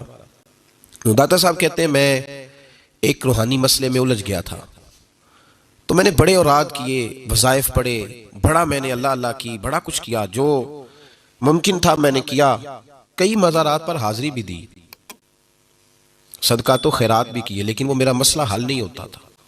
وہ ایسا مسئلہ تھا جو الجھ گیا، مجھ سے حل نہیں ہو رہا تھا۔ آپ فرماتے ہیں میں چلتے چلتے ایک مسجد میں گیا تو وہاں کچھ درویش بیٹھے تھے، درویش، اور وہ عجیب مجذوب صفت لوگ تھے، ایک گروہ ان کا پورا بیٹھا ہوا تھا۔ فرماتے ہیں انہوں نے میری طرف دیکھا تو میرا مذاق اڑانا شروع کر دیا، پھر انہوں نے خربوزے کھانے شروع کیے، وہ خربوزہ کھاتے تھے اور چھلکے مجھے مارتے تھے۔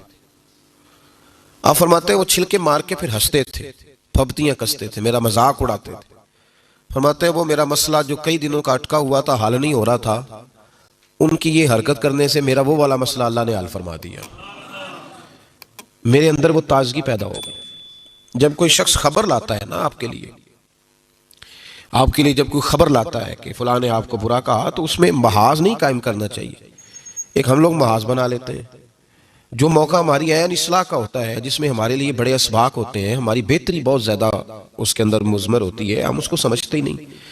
یہ جو دین کے لیے تانا ہوتا ہے نا، جے کر یہ تانے نصیب ہو جائیں ہمیں، اگر ہمارے مقدر میں آ جائیں یہ تانے، تو یہ بڑا فائدہ کریں گے، یہ نفع کریں گے۔ بہت سارے تانے ہم برداشت کرتے ہیں، لوگ بہت ساری برادریوں کو اچھا نہیں سمجھتے، ہم سہتے ہیں، ابھی کو برادری چھوڑ کے نکلا تو نہیں۔ بہت سارے لوگ بہت ساری چیزوں کو اچھا نہیں سمجھتے، لیکن ہم نے احتجاج تو نہیں کیا۔ مذہب کے معاملے میں ذرا سا ہلکا سا کتانا دیتا ہے۔ میں نے کہا کہ آپ دیکھیں نا داتا صاحب نے کتنی خدمت کی، تو کیا سارے لوگ اچھا کہتے ہیں داتا صاحب کے مزار کو؟ آج بھی اتنی لمبی زبانیں نکال کے لوگ کہتے نہیں وہ شرک کا اڈا ہے، معاذ اللہ۔ بابا فرید علیہ رحمہ زہد الانبیاء، شیخ الاسلام، تو کیا ساری دنیا ان کو صحیح کہہ رہی ہے آج بھی؟ تو یہ تو بھائی لطف ہے، آپ اس لطف کا رنگ کیوں خراب کرتے؟ اس کا ذائقہ لیں، اس طرف بھی توجہ کریں، اس پر غور کریں۔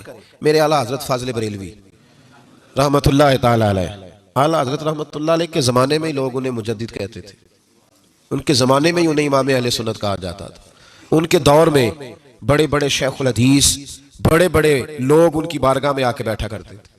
سید دیدار علی شاہ صاحب رحمۃ اللہ علیہ عمر میں ان سے بڑے تھے، لیکن پھر بھی ان کی خدمت میں آ کے بیٹھتے تھے۔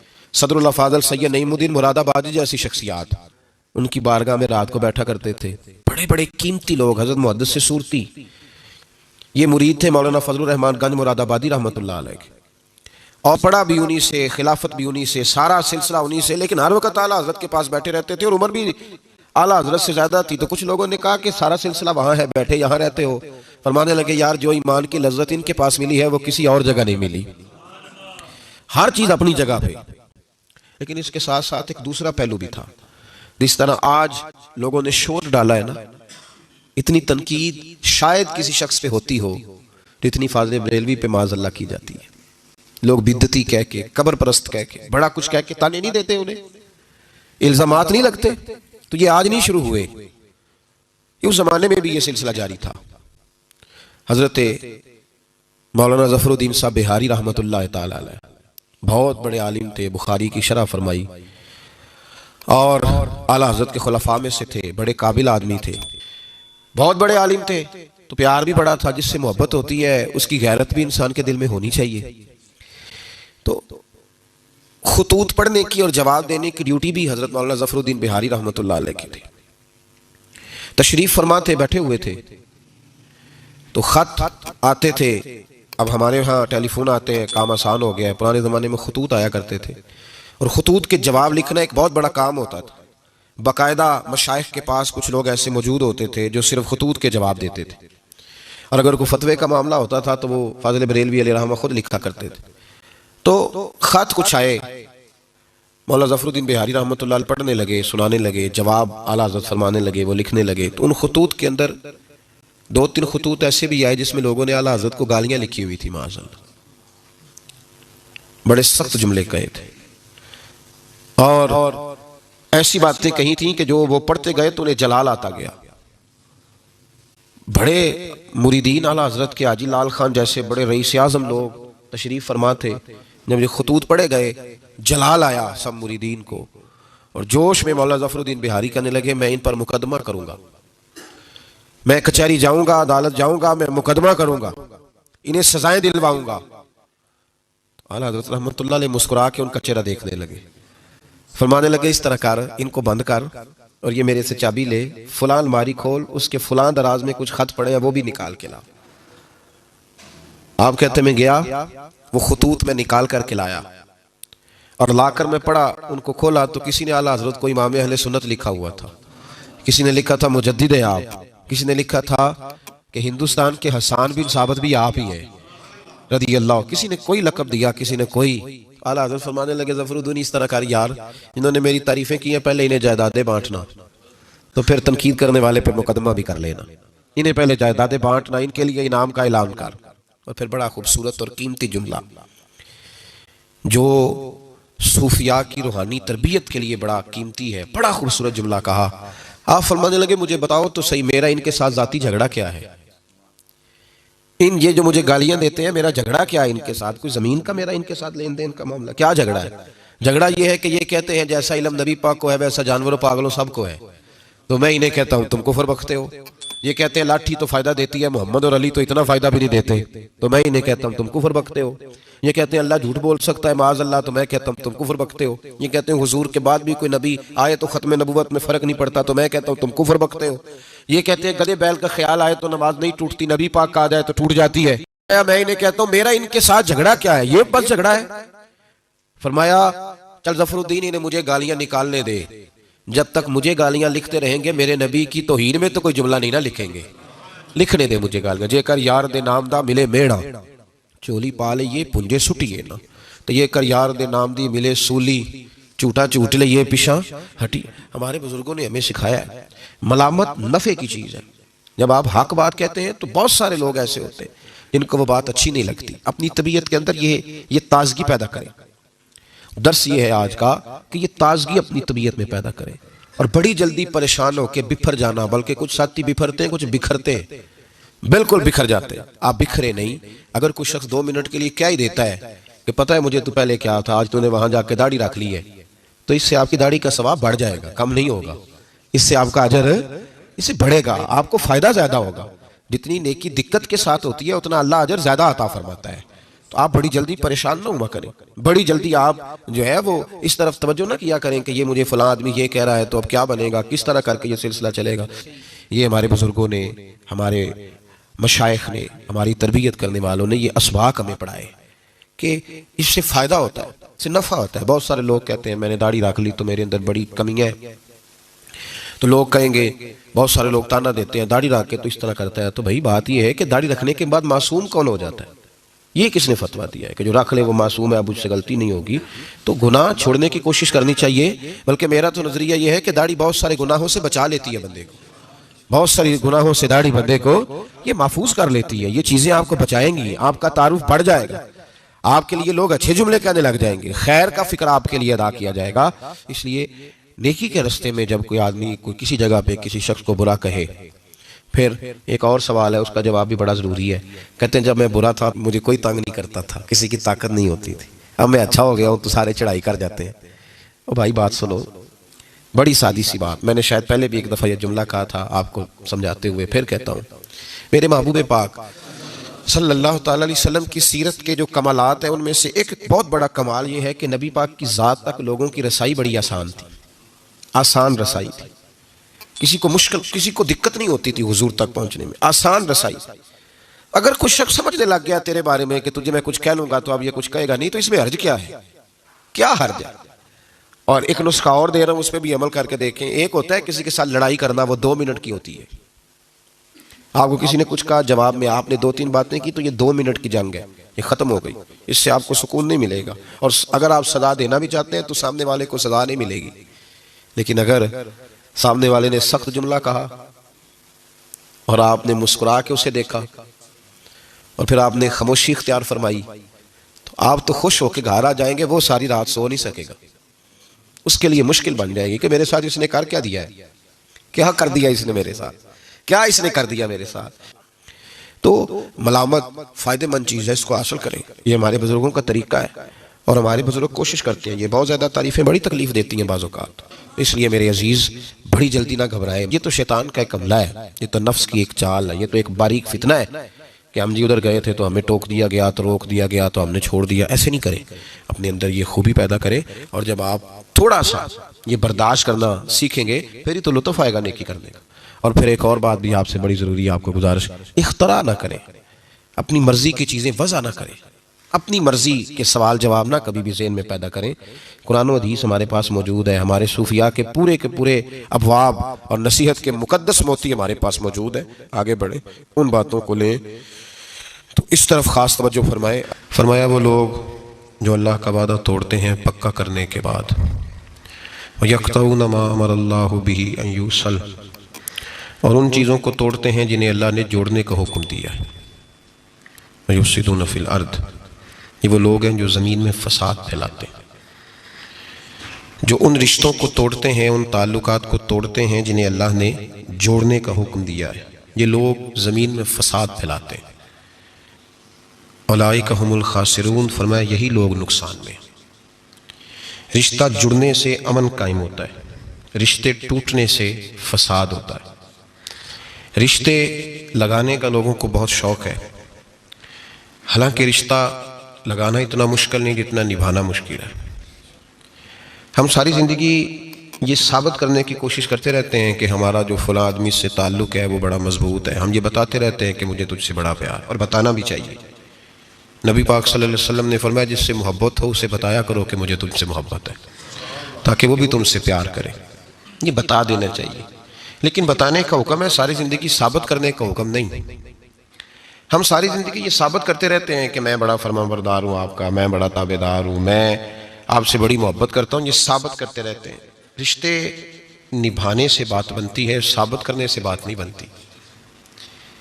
ایک تعلق کا پودا آپ نے لگایا زمین میں، چھوٹا سا پودا، اس کے سامنے کھڑے ہو کے آپ سارا دن کہتے رہیں کہ وہ پودے مجھے تجھ سے بڑی محبت ہے، میں تجھے بڑا چاہتا ہوں، میرا تیرے ساتھ بڑا رشتہ ہے، میرا تیرے ساتھ بڑا تعلق ہے، سارا دن پودے کو یہی کہتے رہیں۔ اور چھوٹے سے پودے، مجھے تجھ سے بڑا پیار ہے، میں رات بھی تجھے خواب میں دیکھ رہا تھا، کل بھی مجھے تو یاد آ رہا تھا، پرسوں بھی مجھے تو یاد آ رہا تھا، تو اس سے وہ پودا پروان نہیں چڑھے گا۔ پروان چڑھانے کے لیے اسے پانی دینا ضروری ہے، پروان چڑھانے کے لیے اسے جڑی بوٹی سے بچانا ضروری ہے، اسے پروان چڑھانے کے لیے اس پودے کو دھوپ اور چھاؤں مناسب فراہم کرنا ضروری ہے۔ سارا دن ثابت کرنے سے پودا پروان نہیں چڑھے گا۔ میرے بھائی، رشتے بتانا چاہیے، ضروری ہے، نبی پاک صلی اللہ علیہ وسلم نے حکم دیا۔ ہم سارا دن ثابت کرتے رہتے ہیں، لیکن رشتے پروان چڑھانے کے لیے جس پانی کی ضرورت ہوتی ہے، جس دھوپ چھاؤں کی ضرورت ہوتی ہے، رشتوں کے بیچ جو جڑی بوٹی آ رہی ہوتی ہے اسے کاٹنے کی جو ضرورت ہوتی ہے، وہ کام ہم کرتے نہیں۔ ثابت کرنے سے رشتے مضبوط نہیں ہوتے، چاہے روزانہ آپ ملاقات کر کے ثابت کریں کہ مجھے پیار بہت زیادہ ہے۔ رشتے عمل کرنے سے مضبوط ہوتے ہیں۔ نبی پاک سید عالم صلی اللہ تعالیٰ علیہ وسلم نے رشتوں کی مضبوطی کا حکم دیا ہے۔ عرض کی یا رسول اللہ صلی اللہ علیہ وسلم، صحابی نے پوچھا حضور مجھے سب سے زیادہ کس صدقے کا ثواب ملے گا؟ ترغیب و ترغیب میں حدیث موجود ہے، حضور کس صدقے کا ثواب سب سے زیادہ ہے؟ تو اللہ کے رسول نے فرمایا تیرا رشتہ دار ہو، تجھ سے ناراض ہو اور ضرورت مند ہو، تجھ سے ناراض ہو ضرورت مند ہو تیرا اپنا، اس کو تو اگر صدقہ دے گا تو اللہ تجھے سب سے زیادہ اجر عطا فرمائے گا۔ رشتوں کو نبھانے کے لیے جن ضرورتوں کی ضرورت ہوتی ہے، جن حاجتوں کی، ہم جو رشتے بناتے ہیں نا، ہمارے رشتے ہیں ضرورت کے، لالچ کے۔ جب تک لالچ پورا ہوتا ہے رشتہ ہوتا ہے، حالانکہ رشتے ضرورت کے نہیں ہونے چاہیے، رشتے عقیدت کے ہونے چاہیے، رشتے محبت کے ہونے چاہیے۔ اور روحانی زندگی میں اگر کوئی رشتہ لالچ کا ہو تو وہ تو 2 قدم نہیں چلتا، ٹوٹ جاتا ہے۔ عقیدت اور محبت اور احترام کا جو رشتہ ہوتا ہے وہ مضبوط ہوتا ہے، وہ ہمیشہ چلتا ہے، اس کے اندر پختگی ہوتی ہے۔ وفا اس رشتے کے اندر آتی ہے جس رشتے کے اندر کوئی لالچ۔ ہمارے زمانے کے اندر یہ شور ہو گیا ہے کہ کام پیارا ہے چم نہیں پیارا، اس شور نے رشتوں میں کمزوری ڈال دیا، دراڑیں پیدا کر دی۔ ہم لوگوں کو پیار ہو گیا ہے سامنے والا کتنا، اور جب تک ہمارے کام کا کوئی شخص رہتا ہے تب تک ہمارا تعلق بھی رہتا ہے، اور جب وہ ہمارے کام کا نہیں ہوتا تب تک ہمارا اس کے ساتھ تعلق ٹوٹ جاتا ہے۔ یاد رکھیے میرے بھائی، جب رشتے کی یہ بنیاد ہو نا، پھر اس میں وفا نہیں ہوتی، پھر اس میں وفا، آپ کہتے ہیں سامنے والا وفا نہیں کر رہا، تو بھائی وفا کی بنیاد ہی نہیں تھی، یہ رشتہ یہ بنیاد نہیں تھا، وفا کی بنیاد نہیں۔ اللہ تبارک و تعالیٰ نے قرآن مجید میں صحابہ کی 2 قسمیں بیان کی اور فرمایا دونوں کے ساتھ میرا وعدہ ہے کہ میں دونوں کے ساتھ اچھا سلوک کروں گا۔ یہ سارے ستارے ہیں پر قسمیں 2 ہیں، قسمیں 2، قبل الفتح اور بعد الفتح۔ ایک قسم وہ ہے جو فتح مکہ سے پہلے کلمہ پڑھ کے مسلمان ہوئی، ان لوگوں کی درجہ اللہ کی بارگاہ میں زیادہ ہے۔ جو فتح مکہ کے بعد مسلمان ہوئے، اگرچہ وعدہ ان کے ساتھ بھی رب کریم کا ہے، سارے ستارے ہیں، سارے عظمت والے، لیکن چونکہ فتح کے بعد آئے تو ان کا وہ والا درجہ، ان کا درجہ زیادہ ہے جنہوں نے اسلام کی غربتوں سے پیار کیا، جنہوں نے بھوک سے پیار کیا، جنہوں نے بدر کی تنہائیوں سے پیار کیا، جنہوں نے احد کے پتھروں سے پیار کیا، ان کا درجہ شریعت میں زیادہ ہے۔ اگر آپ تعلق رکھتے ہیں نا، یاد رکھیں اتنی دیر کے جتنی دیر کام چلتا ہے، جتنی دیر ہمارا کسی دوست کے ساتھ تعلق ہے، تو یہ رشتہ کمزور ہے، اس میں وفا نہیں ہوگی اور کسی نہ کسی جگہ پہ ٹوٹ جائے گا، کسی نہ کسی جگہ پہ آ کے ختم ہو جائے گا۔ صوفیاء یہ کہتے ہیں کہ اولاد کے ساتھ بھی اس تمنا کا رشتہ نہ رکھو کہ وہ میری وفادار ہوگی اور میری وہ کل کو خدمت کرے گی۔ کمیٹی نہ ڈالو کہ یہ بچے ہیں تو بڑے ہوں گے تو میں آرام سے بیٹھوں گا تو میری پینشن لگ جائے گی، یہ روٹی کما کے لائیں گے، یہ تو کمیٹی ہے، اولاد تو نہ ہوئی، کمیٹی نہ ڈالو، چھوڑو اس چکر کو۔ اولاد فرما بردار اگر ہوگی تو اپنے فائدے کے لیے ہوگی۔ ہم نے اس سے یہ لالچ بھی، حضرت عبداللہ بن مبارک رحمۃ اللہ تعالیٰ علیہ فرماتے ہیں لالچ کے رشتے ہیں دنیا کے، لالچ کے۔ آپ کے انتقال کا وقت آیا تو اماں بڑا رو رہی تھی، عبداللہ بن مبارک رحمۃ اللہ علیہ اپنی اماں سے کہنے لگے اماں تو کیوں روتی ہے، تیرے تو اور بھی بیٹے ہیں، تو کو میرے بعد لوارث تو نہیں ہو جائے گی، آخری وقت ہے، نزع کا عالم، اماں تو کیوں روتی ہے، اور بھی بیٹے ہیں؟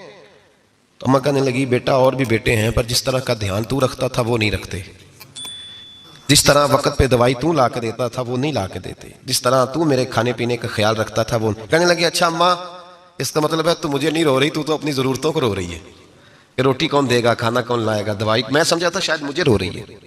بیوی سے پوچھا تو کیوں رو رہی ہے، تو کہنے لگی تیری وجہ سے میری بادشاہی تھی، تو موجود ہے تو خاندان میں معاشرے میں میرا ایک وقار ہے، تیرے بعد تو بیوہ کی زندگی ہوگی۔ آپ فرمانے لگے اوہو میں سمجھا تھا شاید مجھے رو رہی ہے، تو اپنے وقار کو رو رہی ہے۔ بیٹوں اور بیٹیوں سے پوچھا تمہاری آنکھوں میں کیوں آنسو چھلکتے ہیں؟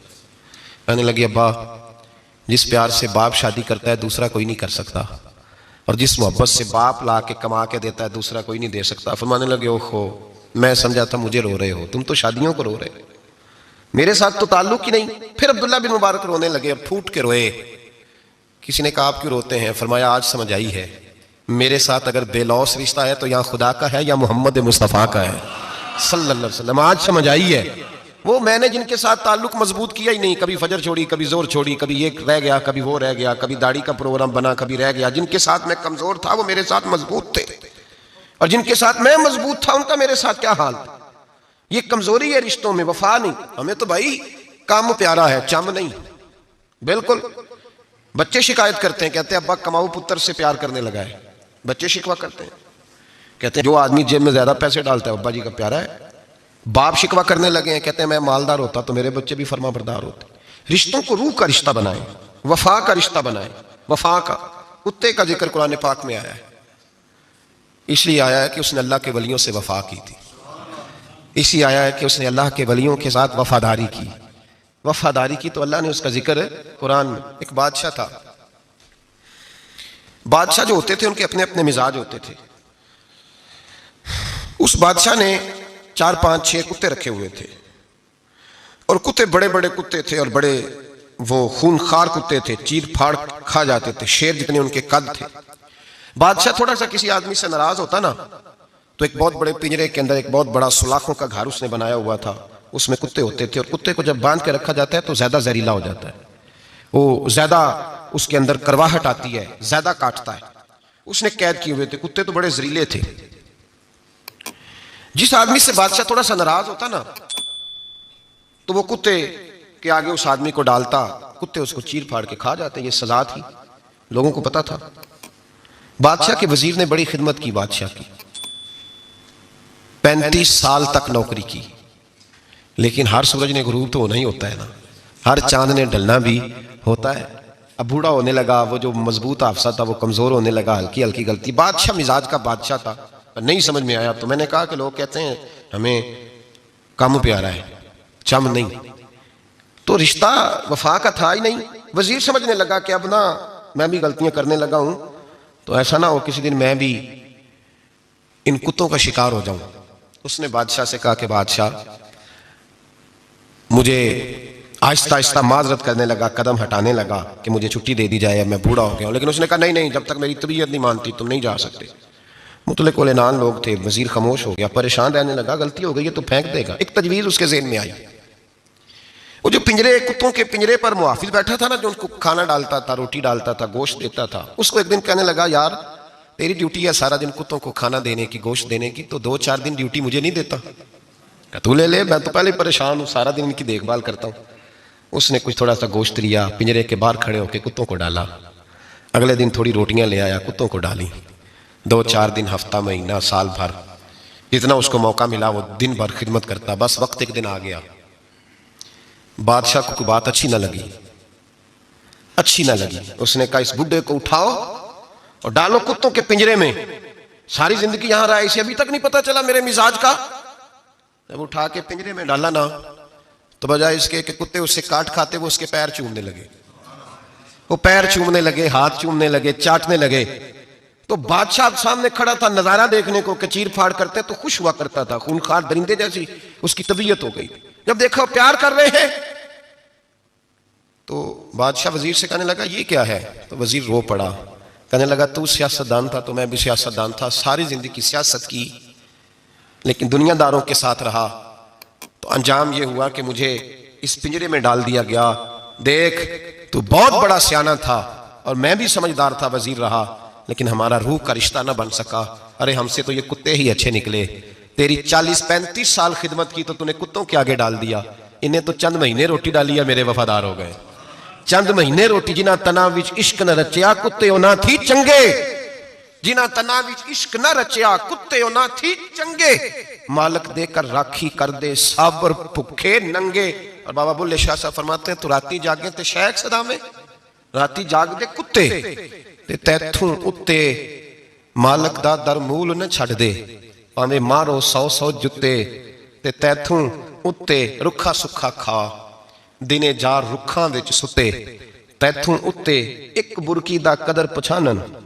پاویں مالک ہون ستے, ایک برکی دا اوپر کھڑے ہو کے کام نہیں کرانا پڑتا کہ میں کھڑا رہوں گا تو کام صحیح ہوگا, جاؤں گا تو نہ. ایک برکی دا قدر پچھانن پاویں مالک ہو من ستے. پھر اپنے آپ کو مخاطب کیا, کہنے لگے اٹھ بلیا چل یار منا لے نہیں تے بازی لے گئے نہیں کتے. اٹھ بلیا چل یار منا لے نہیں تے بازی لے گئے نہیں, جلدی کر اٹھ جا, یہ تو آگے گزر گئے تجھ سے. تو بھائی یاد رکھو, رشتہ وفا کا ہو تو قائم رہتا ہے اور بے وفائی کا ہو تو ٹوٹ جاتا ہے. مدینے کے محبوب سید عالم صلی اللہ علیہ وسلم نے مکہ فتح کیا, شور ہو گیا اذا جاء نصر اللہ والفتح, فتح ہو گئی. انا فتحنا لک فتحا مبینا کے جلوے نظر آنے لگے. آج عرب کا نقشہ بدل گیا, حالات تبدیل ہو گئے, دنیا بدل گئی. محبوب پاک سید عالم صلی اللہ علیہ وسلم اس شان سے مکے میں داخل ہوئے کہ ہر کونے سے نبی پاک کے نام کے نعرے بلند ہونے لگے. ابھی 10 سال پہلے نبی پاک روتے ہوئے مکے سے نکلے تھے, 10 سال قبل روتے ہوئے گئے تھے اور 2 غلام حضور کے ساتھ تھے. آج اسی مکے میں حضور آئے ہیں تو لگتا ہے پہاڑ اور پتھر بھی میرے رسول کے نعرے لگا رہے ہیں. تو ایک عروج ہو گیا, حالات ایک نیا رخ اختیار کر گئے. اور مکہ مکرمہ کے اندر اللہ تبارک, اب تو احاطہ بڑا ہو گیا ہے, مطاف بہت بڑا ہو گیا ہے, حرم شریف کی مسجد کو وسعت دے دی گئی ہے, لاکھوں لوگ آ سکتے. اس وقت جب 10,000 لوگ آئے نا تو سیرت نگار کہتے ہیں یوں لگا جیسے درختوں پہ بھی لوگ چڑھے ہوئے, پہاڑوں پہ بھی لوگ, اتنا مجمع تھا. کہاں 2-3 لوگ اور کہاں ہزاروں کا اجتماع. میرے نبی پاک صلی اللہ علیہ وسلم نے طواف کیا اونٹنی پہ بیٹھ کے کعبے کا. پھر میرے محبوب تشریف لائے اور حضور نے خانہ کعبہ کا دروازہ کھولا. پھر میرے نبی پاک نے بت توڑے. پھر میرے محبوب نے خانہ کعبہ کے دروازے میں کھڑے ہو کے خطبہ ارشاد فرمایا. پھر میرے رسول پاک صلی اللہ علیہ وسلم کے جلوے زمانے نے دیکھے. ان سارے حالات میں دنیا نے ایک وفا کا عجیب منظر دیکھا کہ اس موسم بہار میں نہ تو آواز حضرت ابو بکر کے نام کی بلند ہوئی, نہ عمر فاروق اور نہ مولا علی کے نام کی بلند ہوئی. اس مجمع عام میں محبوب پاک کی آواز گونجی تو رب کریم کے حبیب نے فرمایا این بلال, میرا بلال کہاں ہے, میرا بلال کہاں ہے, اس کو بلاؤ نا, کدھر ہے بلال. عجیب رنگ وفا دیکھا نا لوگوں نے, یہ وفا. فرمایا بلال کدھر ہے. حضرت بلال ہاتھ باندھے سب سے پیچھے, وہ شہرت سے بچنے والا پیچھے پیچھے رہتا ہے. جی چاہتا ہے ساری غزلیں اس ظالم کے نام کروں. پیچھے تھے حضرت بلال رضی اللہ تعالیٰ عنہ, دوڑے حضور میں حاضر ہوں. فرمایا ادھر آ یار, کعبے کی چھت پہ تو چڑھ ذرا, آذان تو سنا. ایک صحابی حضور کے کان میں بولے, اور یہ بھی حکمت الہی تھی کہ وہ بولے, حضرت بلال کی شان ظاہر ہونی تھی. کان میں کہا یا رسول اللہ کافر پہلے ہی مر گئے, پہلے ہی کوئی حال نہیں ان کا, آج تو بالکل ہی ختم ہو گئے. حضور آج آپ کا سکہ چل گیا ہے, بلال کے بڑے دشمن ہیں, بلال کو رہنے دیں, کوئی اور نہ آج اذان دے دے. کان میں بات کہی تھی, چاہیے تھا جواب بھی کان میں آتا. اور معصوم آمنہ فخر آدم و بنی آدم وفا کا خطبہ پڑھنے لگے. وفا کا خطبہ شروع ہوا. میرے حبیب علیہ السلام نے فرمایا, کان میں بات کی تھی, حضور کان میں جواب دیتے, لیکن حضور نے فرمایا چپ کر یار, تو نے عجیب بات چھیڑ دی ہے. جب مکے میں پتھر کھانے ہوں تو بلال, اور جب بدر میں تلواریں چمکے تو بلال, احد میں پتھر برسے تو بلال, اور گلے میں کس کے رسی باندھ کے سے مکے کی گلیوں میں گھسیٹا جائے تو بلال محمد محمد کہے. اور آج اللہ عزتیں دے تو کسی اور کو چڑھاؤں. فرمایا چپ کر کے سارے نیچے کھڑے رہو. آج کعبے کی چھت پہ بلال کھڑا ہوگا تو میں دنیا کو بتاؤں گا وفا کس چیز کا نام ہوا کرتا. بلال ہی چڑھے گا کعبے کی چھت پہ. کس نے ذروں کو اٹھایا اور صحرا کر دیا, یہ کس نے قطروں کو ملایا اور دریا کر دیا, اور کس کی حکمت نے یتیموں کو کیا در یتیم اور غلاموں کو دنیا بھر کا مولا کر دیا. بھائی یاد رکھو, رشتہ جو وفا کا ہوتا ہے نا, اس کا بڑا رنگ ہوتا ہے, اس کا بڑا انداز ہوتا ہے, اس کے بڑے طریقے ہوتے ہیں. اگر حضرت حلیمہ غربتوں کے عالم میں میرے مصطفیٰ کو لے کے گئی تھی نا, تو معصوم آمنہ نے بھی تو سبق بڑا نرالا دیا نا امت کو. حضرت حلیمہ جب لے کے گئی تھیں تو تب تو 3 لوگ تھے نا, کوئی دیکھنے والا نہیں تھا. 3-4 لوگوں میں لے کے گئی تھیں. حلیمہ کہتی ہے جب میں نے رنگ دیکھا تو میں نے نرالا دیکھا ہے. مسجد بھری ہوئی تھی غلاموں سے, اور کریم رسول منبر پہ بیٹھے تھے. سادی سی بی بی جس کے لیے کبھی کوئی اٹھ کے کھڑا نہیں ہوا تھا, کوئی بھی, لباس بھی پرانا اور میلا تھا. کہتی ہیں جب میں نے مسجد میں قدم رکھا تو وہ والے نعرے لگے جو فرشتوں نے بھی دروازے کھول کھول کے دیکھے کہ کسی کے نعرے لگ رہے ہیں. اور جناب حلیمہ کہتی ہیں کسی نے ایسا کبھی استقبال نہ دیکھا ہوگا. حضور اٹھے, گویا اللہ کی ساری رحمتیں اٹھ کے کھڑی ہو گئیں. اور پھر مصطفیٰ کریم نے بچھائی جب چادر, اور حضرت حلیمہ سعدیہ رضی اللہ تعالیٰ عنہ بیٹھی, اور حضور التحیات کی حالت میں سامنے بیٹھے, تو لوگوں کو پتہ چلا جو وفا کا رشتہ ہوتا ہے اس کا رنگ ذرا نرالا ہوا کرتا ہے, اس کا انداز ذرا انوکھا ہوا کرتا ہے. بھائی رشتہ وفا کا, رشتہ خلوص کا, لالچ کا رشتہ. اگر آپ نے کمپنی والے کس لیے دعوت کی ہے نا کہ وہ آپ کو مال صحیح دے گا, تو بھائی وہ بھی اس لیے آیا ہے کہ آپ اس کا مال زیادہ بیچیں گے. اگر آپ کسی رشتہ دار کے ساتھ اس لیے تعلق رکھتے ہیں نا کہ اس کے پاس پیسے زیادہ ہیں, تو وہ بھی اس لیے آپ کے ساتھ تعلق زیادہ رکھے گا کہ کبھی کبھی چلو گاڑی چلا لے گا, کبھی کبھی میرے کسی کام آ جائے گا. یہاں خلوص دیکھو, یہاں اگر آپ کے ہاں خلوص ہے تو پھر سامنے بھی آپ کو بڑا خلوص ملے گا. دنیا میں وفا ختم نہیں ہوئی, پر ہم نے وفا کا رشتہ ہی نہیں بنایا, ہم نے تعلق ہی نہیں بنایا, وفا کا تعلق ہی نہیں بنایا. میرے شیخ سے کسی نے پوچھا تو حضور آپ ہاتھوں میں ہاتھ لے کے بیعت کرتے ہیں؟ تو آپ فرمانے لگے وہ تو ادا ہے نا, وہ سنت ہے. لیے تو ہاتھوں میں ہاتھ ہی ہوتے ہیں, لیکن فرمایا جب کسی کو سامنے بٹھاتے ہیں تو اصل بات یہ ہوتی ہے کہ ہم دلوں میں دل لے کے بیعت کر رہے ہیں, ہم دلوں کو دلوں سے باندھ رہے ہیں. اور یہ وہ رشتہ ہے جو قبر کی دیوار کے اندر جا کے بھی دوبارہ کھلتا نہیں, یہ قائم ہی رہتا ہے. رشتے وفا کے پیدا کریں, خلوص کے پیدا کریں, للہیت کے پیدا کریں. میرے نبی پاک سید عالم صلی اللہ تعالیٰ علیہ وسلم نے اس وفا کو آگے پھیلایا ہے. زندگی میں کبھی بھی کسی شخص کے ساتھ بھی تعلق لالچ کا نہ بنائیں, ورنہ آپ ٹوٹ کے بکھر جائیں گے. سامنے والے کا کچھ نہیں بگڑے گا, آپ ٹوٹ کے بکھریں گے. اور رزلٹ کی امید کبھی نہ رکھیں. وفا ہوتی دو طرفہ ہے پر کرنی یک طرفہ چاہیے, یاد رکھ لیں. وفا ہوتی دو طرفہ ہے, کرنی یک طرفہ چاہیے. جو کہتا ہے نا سامنے والا کرے گا تو میں کروں گا, وہ بھی کچا ہے, وہ کمزور ہے, وہ ابھی پکا نہیں ہوا. وفا کرنی یک طرفہ چاہیے. تو کر, سامنے والا نہیں کرتا تو نہ کرے, تو اپنی طرف دیکھنا. سامنے والے کو چھوڑ, وہ نہیں کرتا تو نہ کرے, اس کا اپنا. حضرت امام احمد بن حنبل رحمۃ اللہ تعالیٰ علیہ, یہ وفا کے عنوان میں بڑی اہم بات ہے اگر آپ کو سمجھ آئے تو. امام احمد بن حنبل رحمۃ اللہ تعالیٰ علیہ جھیل کے کنارے, ندی کے کنارے وضو کر رہے تھے. ایک بچھو ساتھ ساتھ چل رہا تھا, وہ چلتے چلتے پانی میں گر گیا. امام احمد بن حنبل نے ہاتھ رکھا, بچھو کو باہر نکالا. جب باہر نکالا تو اس نے ڈانگ مارا.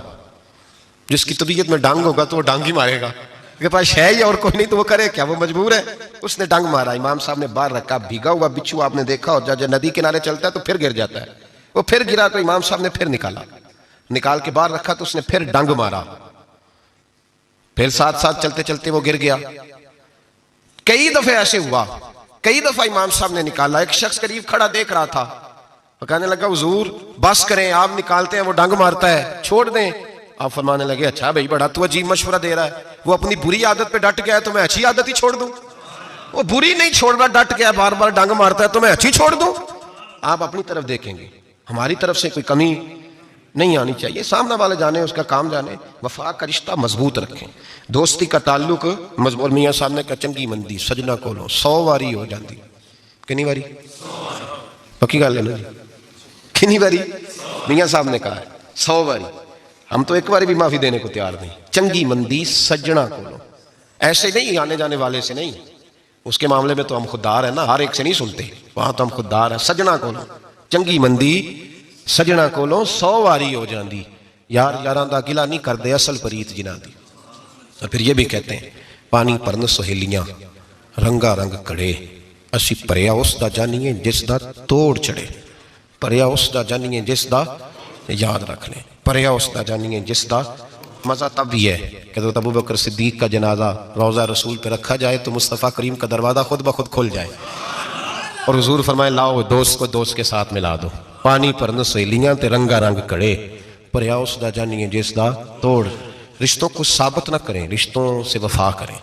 ثابت نہ کریں میرا بڑا رشتہ ہے, آپ پتہ چلنا چاہیے کتنا رشتہ ہے. باپ کا بیٹے سے رشتہ ہوتا ہے تو سارا دن ماتھا چومے, پیار کرے, اسے دکھ سکھ کا پتہ ہی نہ ہو, تو یہ کیسا رشتہ ہوا؟ رشتے ثابت نہ کریں, رشتے مضبوط کریں. جب آپ اپنی حفاظت کرنا چاہتے ہیں تو اللہ پھر اسباب بھی پیدا کر دیتا ہے. اپنی شرمگاہ کی, اپنی نظر کی آپ خوب حفاظت کریں. اور میں آپ کو ایک بات عرض کروں, ایک بندے کے باحیا ہو جانے سے نا, ایک بندے کے ٹھیک ہو جانے سے اس کے دائیں بائیں بے شمار لوگ ٹھیک ہو جاتے ہیں. نہ چاہتے ہوئے بھی آپ کی نیکی کا اثر آپ کے دوستوں پہ پڑتا ہے, نہ چاہتے ہوئے. اور ایک بندے کے بگڑ جانے سے اس کے دائیں بائیں بہت سارے لوگ بگڑ جاتے ہیں, بہت سارے لوگ بگڑ جاتے ہیں. آپ اگر اپنے لب و لہجے پر یہ پابندی لگا سکیں اور اپنے آپ کو اگر آپ سنبھال سکیں تو پھر یاد رکھیے گا بڑی ساری چیزیں بہتر ہو جائیں گی. کچھ چیزیں ایسی ہوتی ہیں جو ہم نا فراخ دلی سے بانٹتے ہیں, اور کچھ چیزیں ایسی ہوتی ہیں جو مجبور ہو کر ہم دیتے ہیں. کئی دفعہ ایسا ہوتا ہے کہ سامنے والا کچھ زیادہ تکلیف میں ہوتا ہے اور ہمارے پاس بھی وسعت نہیں ہوتی, لیکن زیادہ اجر اسی بندے کو ملتا ہے جو تھوڑی تکلیف برداشت کرے اور سامنے والے کی تکلیف کو دور کرے۔ مدینہ منورہ میں نا قحط پڑ گیا تھا، غلہ نہیں ملتا تھا، تو قحط کے زمانے میں لوگ نا پھر چیزوں کو مہنگا کر کے بیچتے ہیں۔ ہمارے ہاں ایک طرف چینی کی لائنیں لگی ہوتی ہیں اور دوسری دفعہ چھاپا پڑتا ہے، پورے کے پورے گودام بھرے ہوئے نکل آتے ہیں، لوگ مصنوعی قلت پیدا کر دیتے ہیں۔ حضرت عمر فاروق رضی اللہ تعالیٰ عنہ کے زمانہ نور میں قحط پڑ گیا تھا، گندم کا دانہ اس طرح ہو گیا تھا جس طرح سونا ہے۔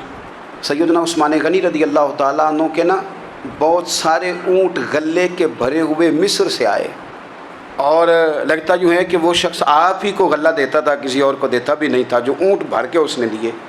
تو مدینہ منورہ کے اندر جب وہ مال پہنچا نا، آپ کو بتانا یہ چاہ رہا ہوں کہ ساری تجارت بندوں سے نہیں کرنی چاہیے، کچھ اللہ سے بھی کرنی چاہیے۔ رب سے جو بندہ تجارت کرتا ہے وہ بڑا کامیاب ہوتا ہے۔ وہ غلے سے بھرے ہوئے اونٹ آپ کے پہنچ گئے تو تاجر آئے، انہوں نے آگے کہا عثمان ہم کھول کے نہیں دیکھتے کہ اندر مٹی ہے کہ سونا ہے، اور یہ بھی نہیں پوچھتے آپ نے کتنے کا خریدا ہے، آپ کی زبان پر اعتبار ہے، آپ نے جتنے کا مال لیا ہے نا ہم ڈبل دیتے ہیں، آپ ہمیں دے دیں۔ آپ فرمانے لگے نہیں مجھے زیادہ نفع ملتا ہے۔ انہوں نے کہا 2 گنا، فرمایا نہیں زیادہ ملتا ہے، کہا 3 گنا، فرمایا زیادہ ملتا ہے۔ وہ کہنے لگے اس سے زیادہ تو کوئی تاجر ہے ہی نہیں جو زیادہ دے، فرمایا بس مجھے ملتا ہے نا۔